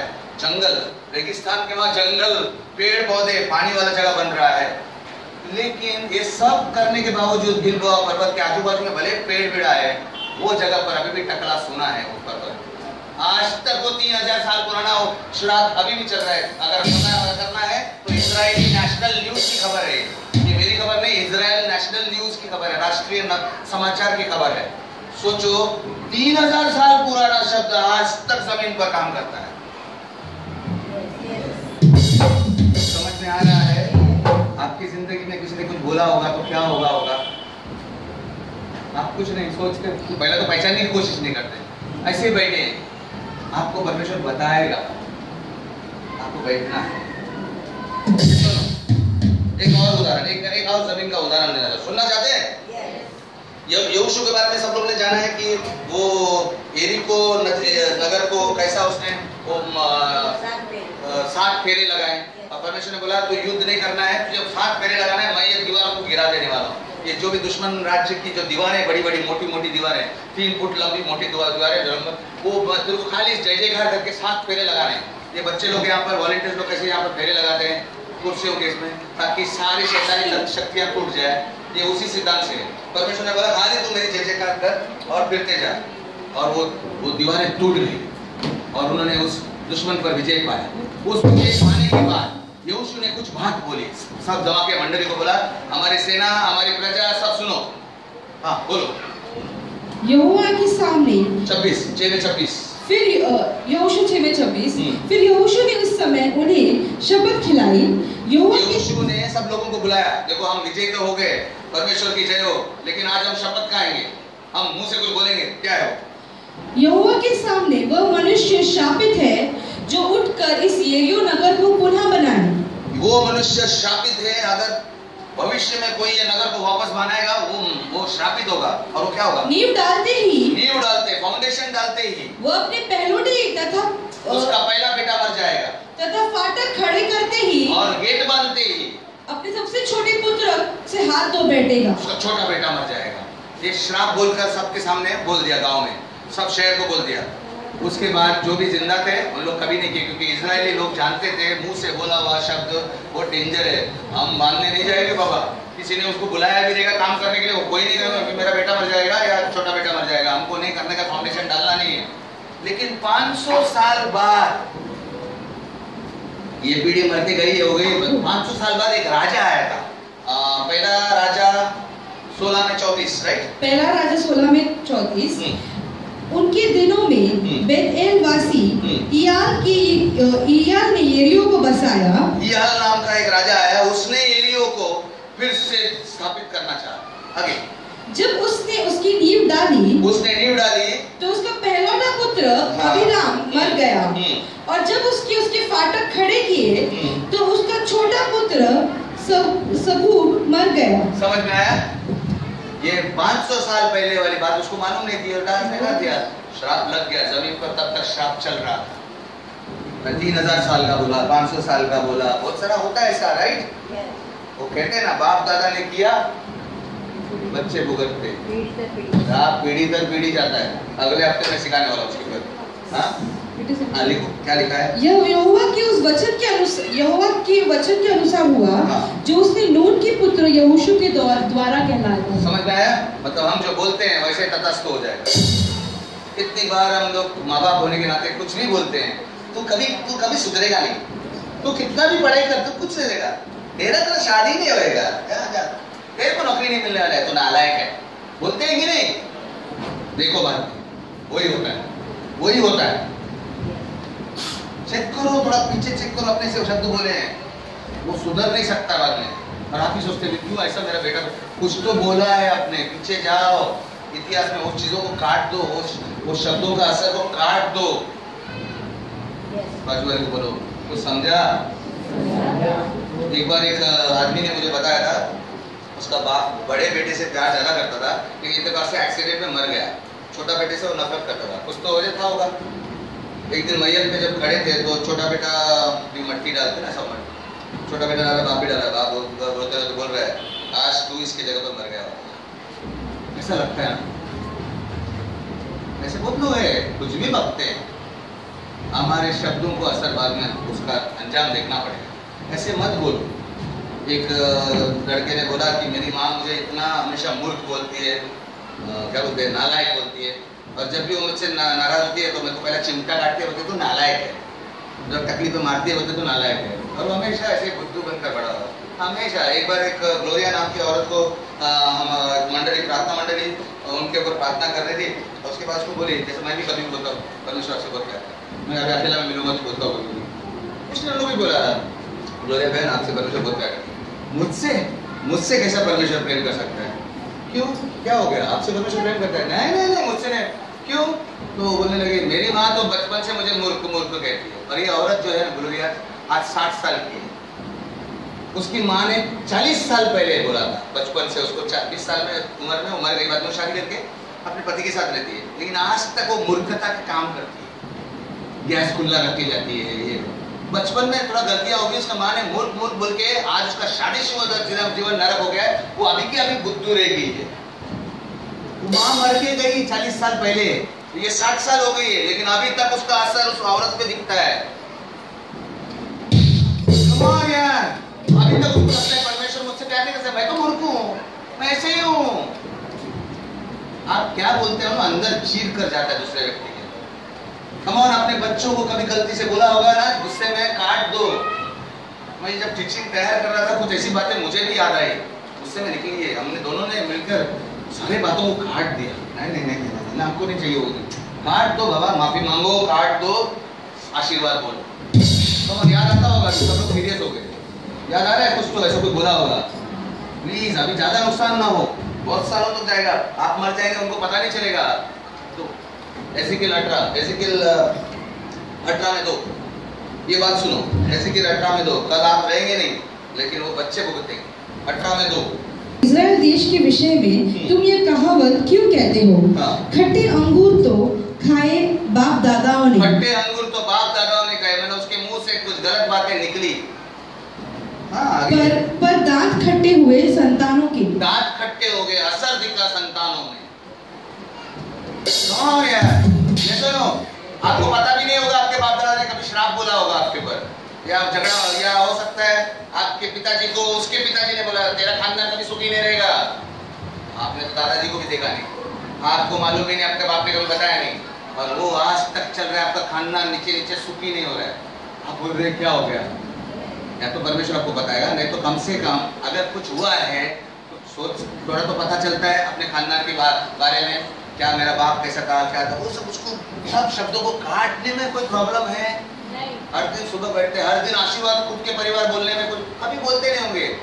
किसने आज बोला क्या मेरे परिवार पर बहुत अच्छे आशीर्वाद दो, आज मेरे परिवार पर सुकून और शांति आए, तो कितने लोगों ने बोला? तो हम लोग बार बार रोज रोज बोलो ना, आपके मुंह से आपको आशीर्वाद देने को खाली इधर आना पड़ता है, प्रार्थना में खाली तभी मिलेगा, बाकी दिन क्या करेगा? Monday, Tuesday, Wednesday, Thursday, Friday रोज बोलो। हमारा टाइम झगड़ा करने में ज्यादा जाता है, आशीर्वाद नहीं बोलते। सीरियस है कि नहीं? बोलो सीरियस बात है। एफिसियों की पुस्तक 4:29। एफिसियों 4:29। उसके पहले एक 3 लड़कियां थी। एक मैं गोवा में गया था एक बात, वो गांव से किधर से आई थी, वो गुलबर्गा के जगह पर से किधर से थी, वो गोवा में, उधर नजदीक पड़ता है बॉर्डर। वो 3 बहनें, जैसे एक बहन आई थी और वो वैश्या थी, वैश्या का धंधा करती, किसी ने लाया था तो बीमार थी इसके लिए। जब उसके ऊपर हाथ रखा गया तो एक बात, जैसा मैंने बोला ना, पर संकेत किया कि उसको पूछा, आप अपने आप से नफरत करती है? बोले हाँ, मेरे को जीने का मन नहीं है। मैं बताता हूँ, वचन बताता हूँ उनको, मुझे मन नहीं है। तो पूछा उसको क्या हो गया? बोलता है देखो हमारे माँ बाप ने हमें बचपन में पैसा नहीं था बोल के उसके भाई के पास छोड़ा जो शहर में रहता था, उसके पास पैसा था, और हम लोग वो तीनों को छोड़ के वो अपने गांव में गए शांति। और हमारे माँ बाप एकदम गरीब थे, हमारा खेती बाड़ी भी चला गया था, कर्जे में थे, छोटे गए। तो अंकल ने, वो थोड़ा चिड़चिड़ा किस्म का आदमी था, पैसा तो था, लेकिन वो जब भी पीता था तो बोलता था तुम लोग बैल काम करो, तुम लोग वैश्य बनोगे। बाटी बर्तन घसते थे उन लोग जीने के लिए, खाने, लेकिन उनको हर दिन श्राप बोलता था, तुम लोग वैश्य बनेंगे। वो अपनी भाषा में बोलते थे उसको, इसमें हम लोग जंगली गएगा, तो वो उनकी कौन सी भाषा है, कन्नड़ा टाइप में, कुछ अलग टाइप का, गुलबर्गा का भाषा में बोलते थे तो वैश्य बनेंगे। तीनों बहनें वैश्य बन गई, तीनों। उसमें एक तो आई थी, एक के ऊपर हम लोग काम कर सके, हम लोग कभी 3-4 दिन के लिए जाते थे तो उधर उसमें बात, उसने उसको समझाया कि पहले बात तो आप अपने पिताजी और माँ को माफ करो, दूसरी बात उस अंकल को माफ करो जिसने आपको सताया, और तीसरी बात खुद के लिए परमेश्वर से माफी मांगो कि आपने खुद से नफरत किया। चौथी बात, वो सारे शब्दों को काट दो, वो अस्वीकार करने वाली नामंजूरी की बातें जो आपके दिल में लगी है ना, मुझे कोई मंजूर नहीं करता, मुझे कोई अपनाता नहीं, मुझे कोई स्वीकारता नहीं, हम लोग बाबा ने छोड़ दिया, को हमने ऐसा किया, इसके श्राप काट दिया। और फिर इसमें जो दुष्ट आत्मा लगी थी, वैश्यापन में दुष्ट आत्मा, वो घड़ी घड़ी उनके ऊपर बलात्कार जैसा कोई शोषण होता है, तो दुष्ट आत्माओं का काम ज्यादा होता है, तो इसलिए उसको निकाल दिया, यीशु के नाम से उसको बाहर निकलने को आज्ञा दिया, और उसको बताया कि अभी आपके मन में विचार आएंगे तो आप सामना करो और यही बोलो मैं अच्छी हूँ और बाहर निकलो। वो लड़की आज एक क्या बोलते हैं, कुडाल नाम का शहर है महाराष्ट्र में, वहाँ पर वो सेवा करती है, नौकरी करती है, वैश्यापन से बाहर है। उसकी 2 बहनों का मालूम नहीं, उनके पास फोन नहीं बुलाई नहीं, हम लोग संपर्क में रहे, लेकिन ऐसे बहुत से लोग हैं किसी और का शब्द, और वो उनको बचपन में बोला गया था, वो अंकल मर गया, लेकिन इन लोग का जिंदगी बर्बाद लाइन में गई, क्योंकि वो वैश्या बोलता था और ये वैश्या बन गए, वैश्या बन गए। कमान बच्चों को इलाके बोलो, समझा क्या कुछ? अपने मुंह को संभालो। कितना बार हम लोग ऐसा बकवास करते हैं, निकम्मी बातें करते हैं। यस, एफिसियों 5 में 4:29, कोई अश्लील बातें तुम्हारे मुंह से ना निकले, कोई अश्लील बातें तुम्हारे मुंह से ना निकले, परंतु केवल ऐसी बातें निकले जो उस समय की आवश्यकता के अनुसार उन्नति के लिए उत्तम हो, जिससे कि सुनने वालों पर अनुग्रह हो। जिसके लिए ऐसी बातें निकले जो उस समय की आवश्यकता के अनुसार उन्नति के लिए उत्तम हो, जिससे कि सुनने वाले पर अनुग्रह हो, सुनने वाले पर कृपा हो, अनुग्रह हो, उन्नति के लिए हो। बोलो बाजू वाले बोलो उन्नति के लिए। प्लीज किसी के घर में जाके मत बोलो तुमसे घर में दुष्ट आत्मा है। मैंने मेरे सामने भूत वाले बहुत आए, मैं उनको भी नहीं बोला। हम गलत क्यों बोले? हमको वाली बचाने वाला बात करना है, हम कुछ कर सकते तो बचाने वाली बात, कान में सुनने का उन्नति होना चाहिए। कम ऑन, यस और नो? यहाँ तो हम अपने घर में घुसते हैं, प्लीज मत करो। एक बार ऐसा हुआ, एक लड़की को, जवान लड़की थी, उसके बचपन से उसकी छाती में दर्द था। डॉक्टरों ने कोशिश किया, सब कुछ कोशिश किया, उसको हार्ट प्रॉब्लम नहीं था, लेकिन उसका छाती में बहुत दर्द होता था, बर्दाश्त के बाहर दर्द होता था। उसके आर्टरीज, उसके हार्ट में सब, ब्लड कोलेस्ट्रॉल सब बराबर था। डॉक्टर लोग समझ नहीं पा रहे थे। एक बार वो प्रार्थना में आए तो यही बात संकेत को बताया गया कि आपको आपने अपने आप को कोसा है, या आपने नफरत बोला है, नकारात्मक बोला है, अपने हिसाब से इंग्लिश में बताया। तो वो बोले हाँ मैं जीना नहीं चाहती। क्यों? नहीं, मुझे बचपन से मेरे डैडी ने ना मुझे उसको लड़का चाहिए था, उसको लड़का चाहिए था, लेकिन ये हुई लड़की। तो लड़की को कुछ बकबक किया उसने, ये बात लड़की भूल गई। जब हम लोग प्रार्थना किए, प्रार्थना करने के बाद कुछ समझ में नहीं आया, उसने बोला, तो जाके वो बैठी, तुरंत उत्तर नहीं दी, क्योंकि उसको भी याद करना पड़ा। हम लोग दूसरे को प्रार्थना कर रहे थे।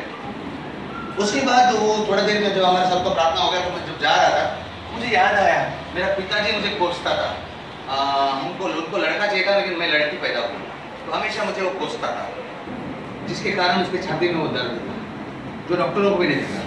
फिर उसने जब ये बताया, हमें वो दिखा नहीं, इतना खाली बोला उसको, तो बस तुरंत उस चीज़ को प्रार्थना में उसको बोला, पहला बाप को माफ कर, फिर तो अपने आप को मांग कि परमेश्वर मैंने गलती किया, मैंने भी अपने आप को नफरत किया, फिर शब्दों को काट, फिर शब्द सही बोल कि मेरा शरीर अच्छा है, परमेश्वर की देन है, परमेश्वर ने मुझे जीवन दिया है, मैं धन्यवाद देती हूँ, सब अच्छा बोल, मैं अच्छी हूँ, मैं स्वस्थ हूँ। धीरे धीरे उसका जो छाती का दर्द है गायब होने लगा, क्योंकि वो कंटिन्यू वो गायब होने लगा। अब इसको क्या बोलेंगे आप? ये उसके पिताजी ने बचपन में बोला है नफरत के शब्द, ये उसको असर किया और उसको जिंदगी में चिपकते रहे दर्द के रूप में। कुछ समझ में आ रहा है? बोलो, शब्दों को संभाल के वापरो। नीति वचन 29 में 20। नीति वचन 29 में 20। क्या तू ऐसे मनुष्य को देखता है जो बोलने में उतावली करता है? उससे अधिक तो मूर्ख से ही आशा है। मतलब यहाँ बाइबल कहता है, परमेश्वर बोलता है, उतावले में फटाफट में मत बोलो, तुमसे ज्यादा तो मूर्ख से आशा है। वो बोले बड़बड़ करता है, लेकिन कम से कम वो उतावलापन नहीं, वो बड़बड़ कभी भी मुंह खोलेगा तो, लेकिन आप उससे तो आशा कर सकते हैं, बोलते परमेश्वर, लेकिन उतावले से कुछ गड़बड़ वाली बात की तो गया, उसको आशा नहीं है। बोलो, आशा नहीं है अगर उतावले से पेश आओ तो। मैं एक बाइबल में उदाहरण देकर पहले बताता हूँ। उत्पत्ति की 32वें अध्याय में 31वें अध्याय में, उत्पत्ति 31 में 30 है, हाँ 30, यस 30 से 32। सुनो इधर सीधा सुनो। हाँ, अब तू चला आया तो अच्छा किया, क्योंकि तू अपने पिता की घर का बड़ा अभिलाषी है। यहाँ पर याकूब जो है अपनी पत्नियों को लेकर वो ससुर के साथ रहता था, मतलब घर जमाई बनकर। तो एक दिन वो अपना घर जमाई का घर छोड़ना चाहता था, क्योंकि उसका ससुर जो है मूर्तियां बनाता था, देवी देवताओं की मूर्तियां बनाता था, और याकूब को पसंद नहीं था, क्योंकि वो जीवित परमेश्वर को आराधना कर रहा था। तो एक दिन वो अपनी बीवी को लेकर भागने लगा। भागने के टाइम उसका ससुर उसका पीछा करता है। क्यों पीछा करता है? क्योंकि उसकी बेटी यानी याकूब की पत्नी ने उस पिताजी की यानी इसके ससुर की मूर्तियां चोरी की, और मूर्तियां सोने की बनती थी पहले के जमाने में। सोने अपने पोटली में डाल दी, शायद अपने पति को मदद होगी बल्कि लेके गई, अपने बाप के घर से लेके जा रही ना, चोरी कर रही थी। बोली नहीं, आपको गुस्सा है, याकूब भाग रहा है, तू मेरा घर जमा होकर भाग रहा है, तो मैं पीछा करता हूँ, मेरा सोने की चोरी करने का। तो ये डायलॉग बाजी होता है। डायलॉग में 31 में क्या बोलता है? 31। तब याकूब ने लबान को उत्तर दिया, मैंने यह सोचकर डर गया कि कहीं तू अपनी बेटियों को मुझसे छीन ना ले, जिसके पास तू अपने देवताओं को पाए तो जीवित ना बचेगा। इसमें हमने पुराने पढ़ा लगता है। अब तू चला आया तो अच्छा किया, क्योंकि तू अपने पिता के घर का बड़ा अभिलाषी है, परंतु तूने मेरे देवताओं को क्यों चुराया? तुमने मेरी मूर्तियों को क्यों चुराया? तो अभी ये डायलॉग में याकूब बोलते हैं, मैं डर गया था, तू खाई के ले आया, तू बेटियों को ले नहीं पाया, लेकिन कौन सी मूर्तियां? कौन सी मूर्तियां? मैंने तो चोरी नहीं की, उसने चोरी नहीं की, लेकिन उसने जल्दबाजी में कुछ बोल दिया। वो क्या था?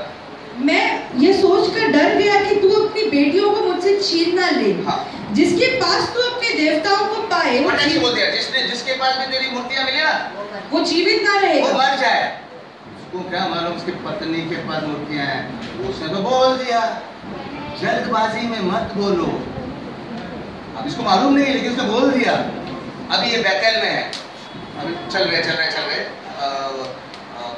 उत्पत्ति 35 में 16 से 18। हाँ। तब वे बैतल से रवाना हुए। बैतल से लोग रवाना हो गए। और जब एफ्रात थोड़ी ही दूर पर था, हाँ। तब राहेल का प्रसव पीड़ा आरंभ हो गई। वो गरोदर थी, वो मां बनने वाली थी, राहेल उसकी पत्नी। और उसे असह्य पीड़ा होने लगी। उसको लेबर पेन शुरू हो गया। हाँ। जब वो प्रसव की घोर पीड़ा में ही थी, हाँ। तो दाया ने उसे कहा, मत डर, इस बार भी तुझे बेटा ही होगा। हाँ, आगे। 18 तब ऐसा हुआ कि वो मर गई और प्राण निकलते समय उसने उसका नाम बेनोनी रखा। वो मर गई। हेलो, कमजोर नहीं थी, अच्छी खट्टी थी, लेबर पेन में मर गई। ये कोई एक्सीडेंट नहीं था कि हाँ चलो माए मरती है, ये श्राप था। उसने जो बोला था वो पूरा हो गया। और पत्नियों और पतियों झगड़े में या कभी भी कुछ भी उतावले में कुछ बोला गया और शब्द को काट दो, कहीं वो आपत्ति आपके घर में नहीं आए। तो समझ में आया? बाजू वाले को बोलो, पति बाजू में बैठा है, पत्नी बैठा है, कोई दोस्त को बोलो, याद करो और काट दो शब्दों में। कम ऑन, ये सुनो, बोलो काट दो नकारात्मक शब्दों को। एक बार एक पत्नी, एक लड़की का बात है, बहुत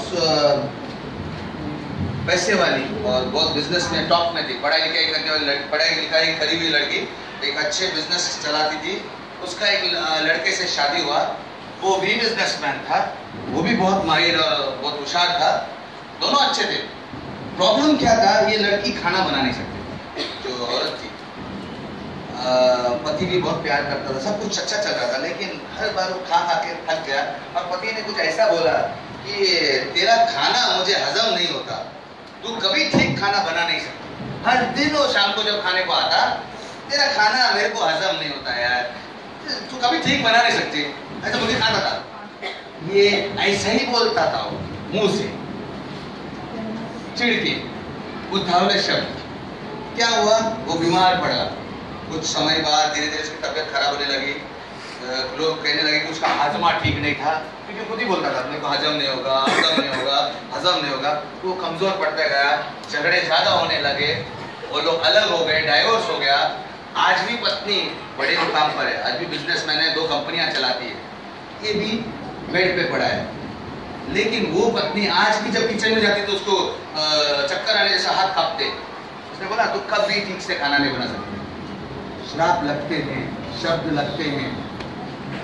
बोलो, जल्दबाजी में मत बोलो, उतावलेपन में मत बोलो। लेमेंटेशन 5:7, विलाप गीत में 5वां अध्याय 7वां वचन। विलाप गीत 5 में 7, हमारे पूर्वजों ने पाप किया, हमारे पूर्वजों ने पाप किया और मर मिटे, उनके अधर्म का भार हमें ही उठाना पड़ा है। गलती का भार हमको उठाना पड़ा। हो सकता है आपके माँ बाप ने कुछ गलतियां की और बोल दिया श्राप, आज उठा रहे हम। बैठो मत, काट दो शब्दों के असर को। आपको दिखता है ना ये पनौती बाबा आ रही है, उसको काट दो शब्दों को। एक बाप था जिसके 3 बेटे थे। पहला बेटा जो था नॉर्मल था, ज्यादा होशियार नहीं लेकिन अच्छा था। छोटा बेटा जो था एकदम ही होशियार था, एकदम इंटेलिजेंट, एकदम स्कॉलर, दिमाग में एकदम तेज। लेकिन बीच वाला बेटा जो था वो बाप के जैसा था। बाप को नौकरी एक जगह पे टिकता नहीं था। बाप पढ़ा लिखा नहीं था, बुद्धू था, जिंदगी में नाकाम हुआ था। उसकी पत्नी काम करती थी, उससे घर चलता था। ये बाप ने उस बेटे को टारगेट बनाया, जो बीच वाला बेटा। उसको बोलने लगा तू कहीं का कभी सुधरेगा नहीं, तू कभी होशियार नहीं बन सकता है। घड़ी घड़ी उसको यही बोलता था, तू कभी ऐसा नहीं कर, क्योंकि वो खुद ऐसा था। वो जिंदगी में खुद खड़ा नहीं हुआ तो वो अपने बेटे के ऊपर, जो अपने जैसा बना ना, उसको देख देख के चिढ़ता था, बोलता था। ये बचपन से बात थी। आज वो बेटा 55 साल का हो गया। बाप 20 साल के पहले ही मर गया, मतलब जब वो 30 साल या 25 साल की उम्र में था। बेटा शादी होके रगड़ रहा है, एक नौकरी में टिकता नहीं, हर जगह पे लात मार के भगा दे। श्राप आज तक चल रहा है। ये हमारे संपर्क में है, लेकिन हमसे बात करेंगे तो बात कर सकते हैं, इसका कुछ नहीं कर सकते। कुछ लोग हमको मालूम है कि उनका क्यों हुआ है, लेकिन लोग आते नहीं ना सामने प्रार्थना करवाने के, कुछ नहीं कर सकते ना, वो खुद ही करना पड़ेगा। समझ में आया? ये उनके अंकल आंटी कोई प्रार्थना में आए या उनका बहन या कोई आया और ऐसा हमको बताया तब मालूम पड़ता है, लेकिन वो उसको बुला बोलेगा तो आता नहीं, क्या करेगा? ये सुनो, अब आप आए ना, आप अपने खानदान के लिए कुछ कर सकते हैं?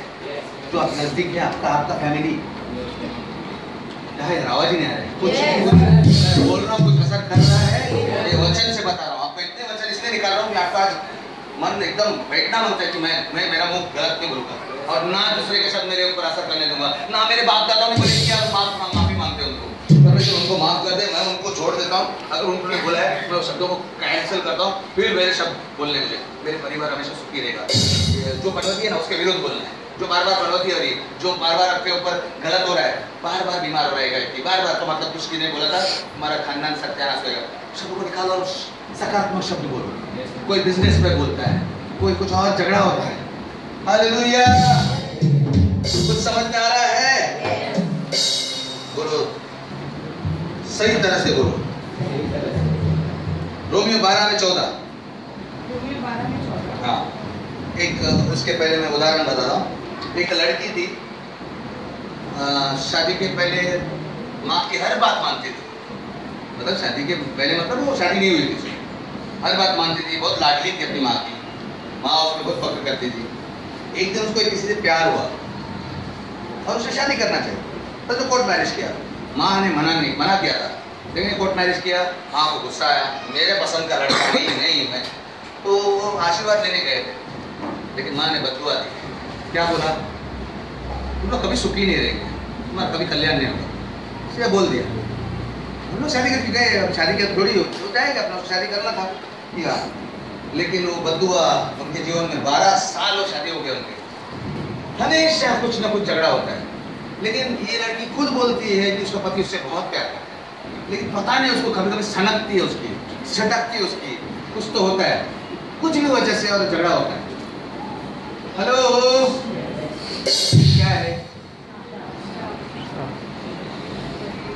वो वचन पढ़ना, रोमियो 12:14। रोमियो 12:14। हाँ। अपने सताने वाले को आशीष दो पर श्राप ना दो। हाँ, बोलो जोर से, वापस एक बार। अपने सताने वाले को हाँ। आशीष दो पर श्राप ना दो। कोई तो आमीन कहे। अपने सताने वाले को हम क्या करते हैं? कोसते हैं, लेकिन बाद में असर बहुत भारी पड़ता है। आप तो मर जाएंगे, वो उसके ऊपर आ रहा है। यस, कुछ समझ में आ रहा है? कोई सवाल है आपके मन में? कोई सवाल? कोई सवाल आ रहा है? पूछना चाहते तो पूछो, अभी पूछो। नहीं, कोई नहीं, मैं सोचा बहुत सारा सवाल पूछेंगे। सवाल है? आस ओके। एक आखिरी उदाहरण देखे, चलो आखिरी उदाहरण। एक बार एक औरत ऐसी आई थी जिसके जीवन में सब कुछ उथल पुथल हो रहा था और उसके मुंह में अक्सर बोलने में हिचकिचाहट होती थी। प्रार्थना में आने से प्रार्थना करने के टाइम उसका मुंह बंद होने लगा, मतलब नॉर्मल बोलते लेकिन कुछ ऐसा हाथ रख के प्रार्थना करें मुंह से आवाज नहीं आता, जवाब ही नहीं दे पाती, बोलते कुछ तो पकड़ रहे हैं। अक्सर ये आत्मा में हम लोग जब प्रार्थना करते हैं, अगर उनके छाती में उनको दर्द हो रहा है, सडनली प्रार्थना करेंगे तो उसका दिल से कुछ मैटर है, उसका दिल में कुछ छुपा है, या फिर गले पे कुछ लग रहा है, जवान पकड़ रहा है, तो उसका मतलब उसने मुंह से कुछ पाप किया है, कुछ तो ऐसा ये मालूम पड़े। तो हम लोग फिर उस हिसाब से पूछते हैं। कभी किसी का हाथ दुखने लगता है तो हम बोलते हैं कि इस हाथ से कुछ गलत काम किया गया, वो हमें मालूम पड़ता है। तो वैसे हिसाब से उसको बताया, उसका मुंह बंद होने लगा, हर बार हो रहा था। उसके ऊपर दूसरा सिस्टर ने भी प्रार्थना की तो वो भी ऐसे बोली। तो हमने उसको पूछा कि क्या आपने इस मुंह से कुछ किसी को बुरा भला कहा है या किसी को गलत बोला है? ऐसा नहीं पूछा कि श्राप दिया है। तो बोली हाँ, मेरे पिताजी को बोला है मैंने, मेरे हस्बैंड को, मेरे पति को। वो मर्दों से नफरत करती है, उसका पिताजी भी पीकर उसको शायद मारता था वगैरह, वो उसका प्रॉब्लम था और उसके वजह से उसने वो गालियाँ देती थी, श्राप जैसा होता। और उसने इसको भी बोला, पति को, जो उसका मुंह हमेशा बंद होता है उसके घर में सत्यानाश। तो हमने वो बोला कि एक काम करो, मरकुस में पढ़ो जरा वचन, ये वचन उसको पढ़वा के सुनाए 7 में 10। मरकुस 7:10। क्योंकि मूसा ने कहा अपने पिता और अपनी माता का आदर कर। आगे जो कोई एक बाइबल में लिखा है श्राप दे, मार डाला जाए, वो मार डाला जाए। जो अपने माता पिता को श्राप दे वो मार डाला जाए। क्या था ये गंभीर बात। परमेश्वर मतलब मार डाला जाए, श्राप देने पर मार डाला जाए, मतलब इतना सीरियस है परमेश्वर। हेलो, समझ में आ रहा है कि नहीं? चुप रहना अच्छा है या तो कुछ जो है सीधा बात करना अच्छा है।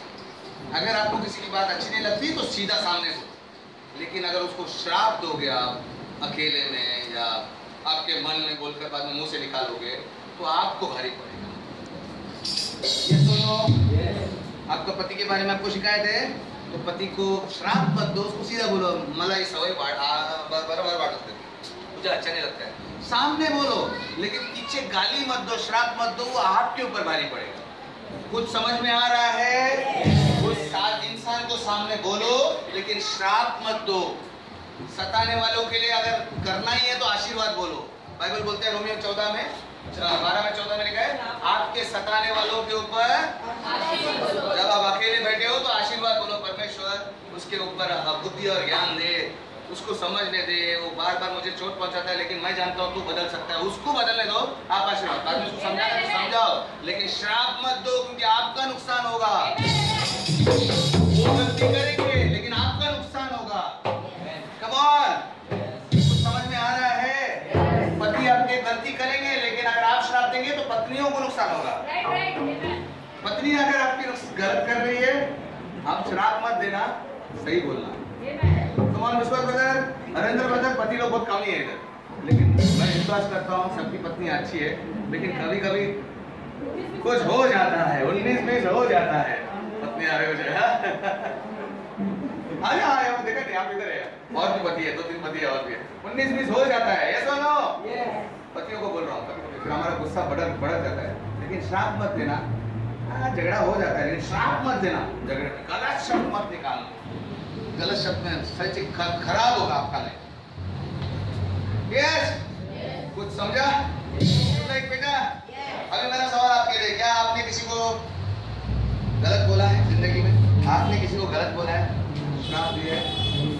दिया होगा, गारंटी बोलूं हर इंसान करते हैं। बचपन से हमने कितने लोगों को क्या पता होगा उसके ऊपर असर क्या होगा, उसको तो मालूम नहीं होगा काटने का, वो भुगत रहा है। सोचो कितनी लाइफ भुगतती है। एक पति को बोला रहेगा तो शादी करेगा पत्नी के साथ, उसका जिंदगी बर्बाद, उसके बच्चों का जिंदगी, वो बच्चा बोलेगा मेरे बाप मुझे प्यार ही नहीं करता है, उसका जिंदगी बर्बाद, उसमें और झगड़े होंगे और झगड़े और बात है, ये सिलसिला चालू रहता है।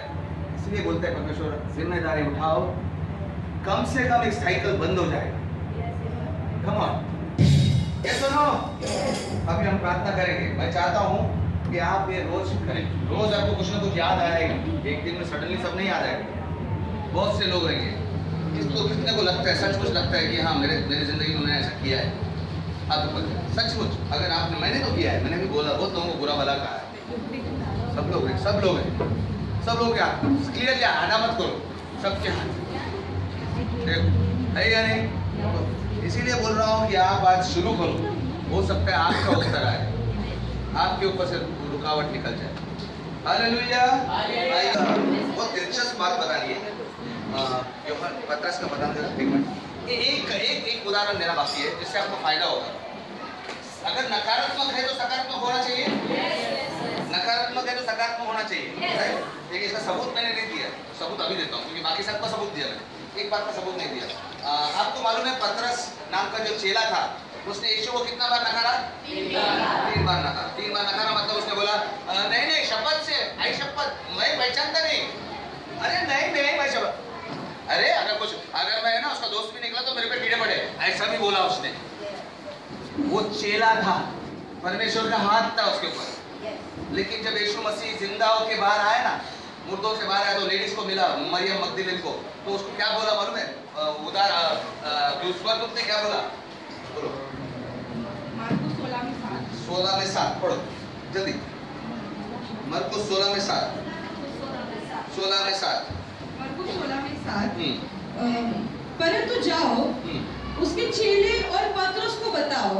यहाँ पर परमेश्वर का वचन ये कहता है कि जब वो बोलते हैं, लड़की को बोलते हैं जाओ उन चेलों को बताओ, चेलों में पतरस है ना, लेकिन उसका नाम लेके बोलते हैं, मतलब वो अभी चेला नहीं, उसका चेले का आशीर्वाद निकल गया, परमेश्वर का आशीर्वाद उसके ऊपर से निकल गया, वो श्राप में आ गया अभी, क्योंकि उसने 3 बार अपने ऊपर ही नकार कर श्राप ले लिया। नकारा मतलब झूठ बोला, कुछ गलत बोला होगा, आई शपथ मैं पहचानता नहीं, ये कौन, ये कुनी से मैं कुनी से मेरा कोई संबंध नहीं, हम कुछ भी बोलते हैं मुताबिक। उसने ऐसा बोला था 3 बार, और 3 बार से वो शापित हो गया। अब परमेश्वर को उसको वापरना है तो क्या करता है, यीशु मसीह वापस आता है, पतरस को मिलता है। पढ़ो पतरस, यूहन्ना 21:15। अब जब वो नाश्ता कर चुके, यीशु मसीह जिंदा होने के बाद चेलों के साथ नाश्ता कर रहे हैं, मच्छी फ्राई कर रहे होते, दरिया के किनारे बैठे। आप स्टोरी पढ़ेंगे तो मालूम पड़ेगा। तभी क्या बोलता है, यीशु ने शिमोन पतरस से कहा, उस पतरस से कहा, हे शिमोन यूहन्ना के पुत्र, क्या तू इनसे बढ़कर मुझसे प्रेम करता है? क्या तू इन लोग से सबसे ज्यादा मुझको प्यार करता है? यीशु मसीह एक जानबूझ के सवाल पूछ रहे हैं, वो क्या जवाब है? उसने उससे कहा, हाँ प्रभु, तू जानता है कि मैं तुझसे प्यार करता हूँ। हो गया 16। फिर उसने दूसरी बार पूछा, शिमोन यूहन्ना के पुत्र, क्या तू मुझसे प्रेम करता है? क्या तू मुझसे प्यार करता है? शिमोन ने उसे उत्तर दिया, हाँ प्रभु, तू जानता है। हाँ तू जानता है मैं तुझसे प्यार करता हूँ। वापस उसने बोला सकारात्मक, हाँ मैं करता हूँ। अभी 17। उसने उसे तीसरी बार उससे कहा, क्या यीशु सुन नहीं रहा था? क्या उसके कान बहरे थे? क्या पतरस को बोलना नहीं आता था? क्या प्रॉब्लम था? 3 बार क्यों बुलवाया? तीसरा बार क्या बोला? शिमोन यूहन्ना के पुत्र, क्या तू मुझसे प्यार करता है? सेम क्वेश्चन, सेम प्रश्न, उत्तर भी सेम, मैं प्यार करता हूँ, मैं प्यार करता हूँ। और वो उदास होकर बोला मैं प्यार करता हूँ। मतलब वो 3 बार नकारा था ना, अगर उसको वापस लाना है आशीर्वाद में, उतना ही बार उससे पहला वो कैंसिल करना पड़ेगा। हाँ मैं प्यार करता हूँ, हाँ मैं प्यार करता हूँ। आपको 3 से क्या ज्यादा बार करो ना, आशीर्वाद बोलो ना अपने घर में।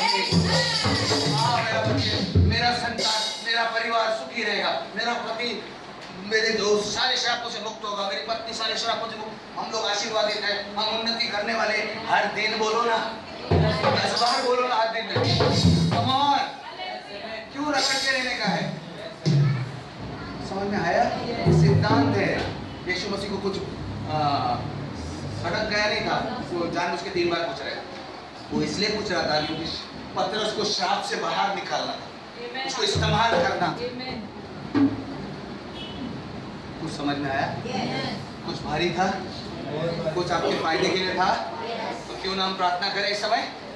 हमें क्या करना है? नंबर 1 पहचानना है। बोलो पहचानना है। ये क्यों हो रहा है मेरे जीवन में? मैं इतना टाइम से प्रार्थना में आ रही हूँ, लेकिन इसका जा रहा नहीं, मतलब कुछ तो गड़बड़ है। खोज करो, हो सकता है आपकी दादी जिंदा हो सकता है माँ जिंदा हो सकता है कोई, नहीं तो पता लगाओ, नहीं तो परमेश्वर को पूछो, परमेश्वर ये क्यों हो रहा है मुझे दिखा। कहीं ना कहीं वो आपको बताएगा। नहीं बताया कोई बात नहीं, आपको समझ में आया कि ये श्राप जैसा कुछ चीज है, बार बार हो रहा है, उत्तर नहीं आ रहा है, तो उसे तोड़ दो। कैसा तोड़ो? सबसे पहला उस व्यक्ति को माफ करो। वो मालूम नहीं कौन व्यक्ति, तो बोलो हो सकता है मेरे बाप दादाओं ने, हो सकता है कोई भी व्यक्ति ने हमारे खिलाफ बोला है। आपको मालूम है कौन जलते हैं आपके साथ, कौन गलत है आपके साथ, आपके रिश्ते में कौन जलते हैं। हो सकता है पति में से मुंह से बात निकलती है, उनको माफ करो। लिस्ट बनाओ लोगों की, माफ करो उनको यार, सच में दिल से माफ करो, रोज करो। प्रभु मैं तुझे माफ करता हूँ, तू भी उसे माफ कर प्रभु, रास्ता साफ हो जाता है। फिर खुद के लिए माफी मांगो, प्रभु शायद मैंने नफरत रखा हो तो मुझे भी माफ करना, मैं नफरत नहीं रखना चाहता हूँ। माफी मांगो, क्लियर कर दो रास्ता, फिर उस शब्दों को काट दो यीशु के नाम से। यीशु ने बोला बांधो, बांधेगा, बांधो। ये सुनो, पास्टर नहीं कर सकते, वो आपको करना पड़ेगा, तू करेगा। मेरे जीवन के लिए मैं करूंगा, मेरा परिवार के लिए मैं करूंगा, आपके परिवार के लिए आप कर सकते हैं।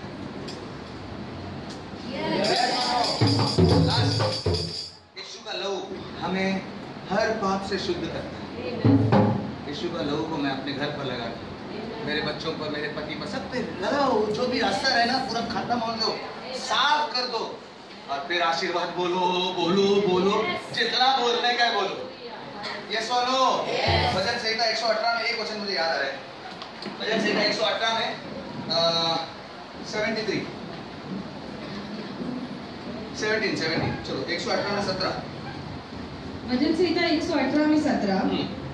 मैं मरूंगा नहीं। ये क्या है? परमेश्वर का वचन है, मैं मरूंगा नहीं वरन जीवित रहूंगा। वरन जीवित रहूंगा और परमेश्वर के कार्यों का वर्णन करता रहूंगा। समझ में आया? आपको हर चीज बोलना है, परमेश्वर मुझे मालूम है मैं मरूंगा नहीं, मैं श्राप में नहीं मरूंगा, मैं जिंदा रहूंगा और तेरे काम को बताते रहूंगा सबको। ऐसे टाइम में परमेश्वर बोलेगा अरे वाह मैं करूंगा।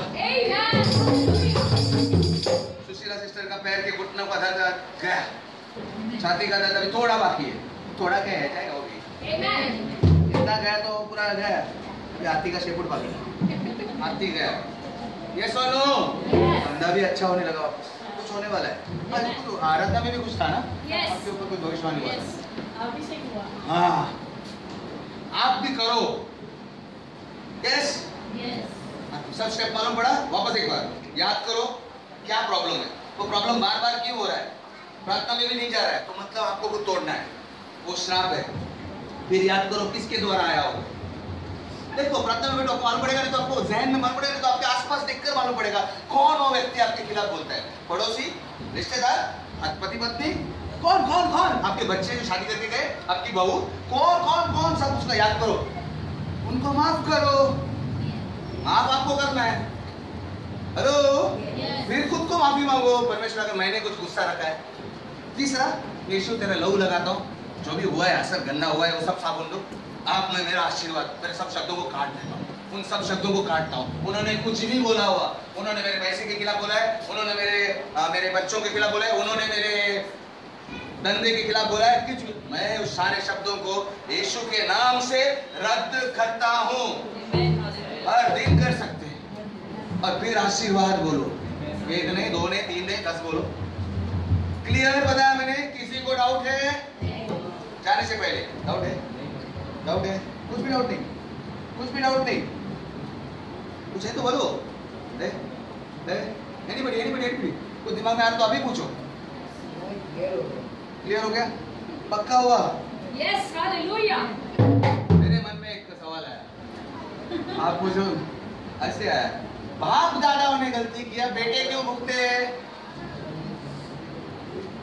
क्योंकि भाई शब्दों का असर तो उसके ऊपर ही होने वाला है। हाँ तो फिर बाप दादा कैसे बच गए हैं? कौन कहता है बच गए? उन्होंने भी कुछ भुगता होगा। हेलो, वो भी कुछ भुगत के जाएंगे। सवाल आया मेरे मन में, ऐसा आपको नहीं आता है कुछ भी सवाल? कमान कमान कमान कमान कमान, कुछ नहीं है यार, बोलो यार कोई तो। ये सवाल पूछने वाले भी चुप है यार, कुछ आप बोलो। पास्टर, सिर्फ शब्दों को मुंह से काटने से ही शब्द कट जाते हैं? हाँ, या सही से काटना भी? मुंह से निकले हुए शब्द किधर से काटेंगे? मुंह से काटेंगे, सोचकर काट नहीं सकते। गर्मी गर्मी को मारती, लोहा लोहा को काटता है, शब्द को। अच्छा, जादू टोना क्या है? मराठी मध्ये काय म्हणतात? करनी।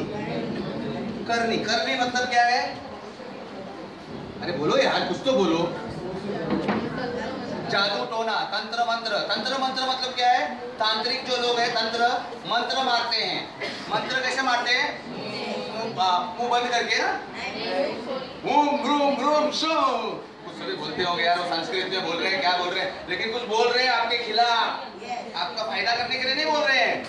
आप जाते हैं बोलते हैं यार उसके ऊपर कुछ मारो ना, फूक फूक मारो ना, तो वो अच्छा फूक मारेगा। हेलो, हाँ, वो शब्द आके आपका सत्यानाश करते हैं, उसको तोड़ दो ना जल्दी से। वो जादू टोना वाला बोलेगा अरे बाप रे, मारी है व्यक्ति, वो सब वापस आ रहा है, वो बाउंस हो जाएगा। आपके वहाँ सुरक्षा चक्र आपको बांधना है, परमेश्वर नहीं कर सकता, ये आपको करना है। शब्द में सामर्थ्य, यही बता रहा हूँ कब से। शब्द तलवार है, दो धारी तलवार है। बाइबल कहता है परमेश्वर का शब्द दो धारी तलवार है, दोनों जगह से धार है, खटक खटक खटक। यस और नो? आपका शब्द भी, आप भी आत्मा है, आपके शब्द भी भारी है, हर शैतानी बात को काट सकते हैं। ओके, लास्ट बात मैं मेरे राज की बात बता रहा हूँ। अगर कोई जादू टोना करता है या कोई श्राप बोलता है, अगर वो मेरे खिलाफ बोला, मेरा नाम क्या है? मेलविन, मेरे खिलाफ बोला, और वो श्राप मेरे पीछे, शब्द मेरे पीछे आएंगे। शब्द क्या है? आत्मा। आत्मा मेरे पीछे आएंगे, मेरे को तुरंत असर नहीं करेंगे, क्योंकि मैं भी आत्मा हूं और मैं स्ट्रांग हूं, समझ लो। मैं रोने वाला आदमी नहीं हूँ, जल्दी से ऐसा कुड़कुड़ करने वाला आदमी नहीं हूँ। और मैं हमेशा अपने लिए जय जयकार करता हूँ, परमेश्वर मैं तेरे ताकत में बढ़ रहा हूँ, मेरे ऊपर तेरा अभिषेक है, तो मेरे को जल्दी लगेगा नहीं वो शब्द, लेकिन घूम रहे। समझ लो 3 व्यक्ति ऐसे, इसने बोला, एक ने बोला मेरा तबीयत खराब हो, एक ने बोला ये मेलविन ना मेरी पत्नी को हमेशा प्रार्थना में बुलाता है और मेरे को यहाँ चकने के लिए, मेरे को पत्नी कुछ बनाती नहीं है, मैं इधर भूखा मर रहा हूँ, वो गाली देता होगा, बोले उसकी गाड़ी है ना, गाड़ी का ठोकना चाहिए। वो भी शब्द मेरे पीछे घूम रहा है, वो किसी और के पीछे नहीं, मेरे पीछे घूमेंगे। मैं लंदन जाऊँ, पाकिस्तान जाऊँ, अमेरिका जाऊँ, उधर आएंगे कुछ, अभी तक लगे नहीं। और एक आदमी है जो प्रार्थना में इधर आके समझ लो खुश नहीं है, सबके ऊपर पास्टर प्रार्थना करते हैं, मेरे पर नहीं करते हैं, वो इसके लिए गाली देते हैं, कुछ बोलता है मेरे खिलाफ, वो भी सब मेरे पीछे। अभी सब घूम रहे और मैं जा रहा हूँ। एक दिन समझ लो मेरी पत्नी के साथ या किसी के साथ मेरा बहुत दिल टूटा, झगड़ा हो गया, बोलते ना बहुत ज्यादा झगड़ा हो गया ऐसा कि मेरा दिल टूट गया, आत्मा टूट गया। वो सारे शब्द ना एक साथ घुसेंगे, जगह मिल गया हमको, दरार पड़ गई, रिश्तों में अनबन, रिश्तों में अनबन, वो शांति सब आ गई। और मैं जब गाड़ी चलाने जाता हूँ कुछ टूट जाता है, वो एक शब्द ठोकना चाहिए, ठोक गया, अगर कुछ हो जाए, एक कबल तबीयत, मैं हॉस्पिटल में पहुंच जाता हूँ। एक ने कुछ बोला सत्यानाश हो, पता चलता है उधर कुछ और हो गया, पैसा जाओ पैसा जाता है। और हम लोग क्या बोलते हैं, सब मुसीबत छप्पर फाड़ के, छप्पर फाड़ के नहीं, वो पहले से घूम रहा था, आपने छपरा खोल दिया, मैं इधर हूँ, आ गया। समझ में आया? बहुत लोगों के पीछे अभी भी श्राप जा रहे हैं, लेकिन वो दिल में डेरिंगबाज है, थोड़े हिम्मत वाले हैं, थोड़े कमजोर नहीं है, लेकिन कहीं ना कहीं तो लफड़ा होता ही है ना, कोई ना कोई दुखाता है ना, तब आ जाता है पूरा। तो इसीलिए काट दो सबको, पीछे पीछे घुमाओ मत। रात को सोने से पहले रात को सोने का टाइम हम लोग कमजोर रहते हैं, उस समय पर बहुत असर होता है, बहुत लोग मरते हैं नींद में, बहुत लोगों को भयानक सपने आने लगते हैं। ये नींद में बहुत सारे, रात को ना हम लोग कमजोर रहते हैं, शैतानी शक्तियां काम करते हैं। पहले सोने से पहले रोज एक प्रार्थना करो कि काटने पीटने का, कम ऑन यार, मैं आज आपको कुछ काम की बात बता रहा हूँ, करो, अपने परिवार को बचाएंगे आप। यस, मैं टाइम लगा है मुझे मालूम है, लेकिन एक बहुत काम का चीज है, उसको टाल नहीं सकता। हालेलुया। कितने लोग समझ में आया, कितने लोगों को समझ में आज को आज सही में? Praise God, praise God.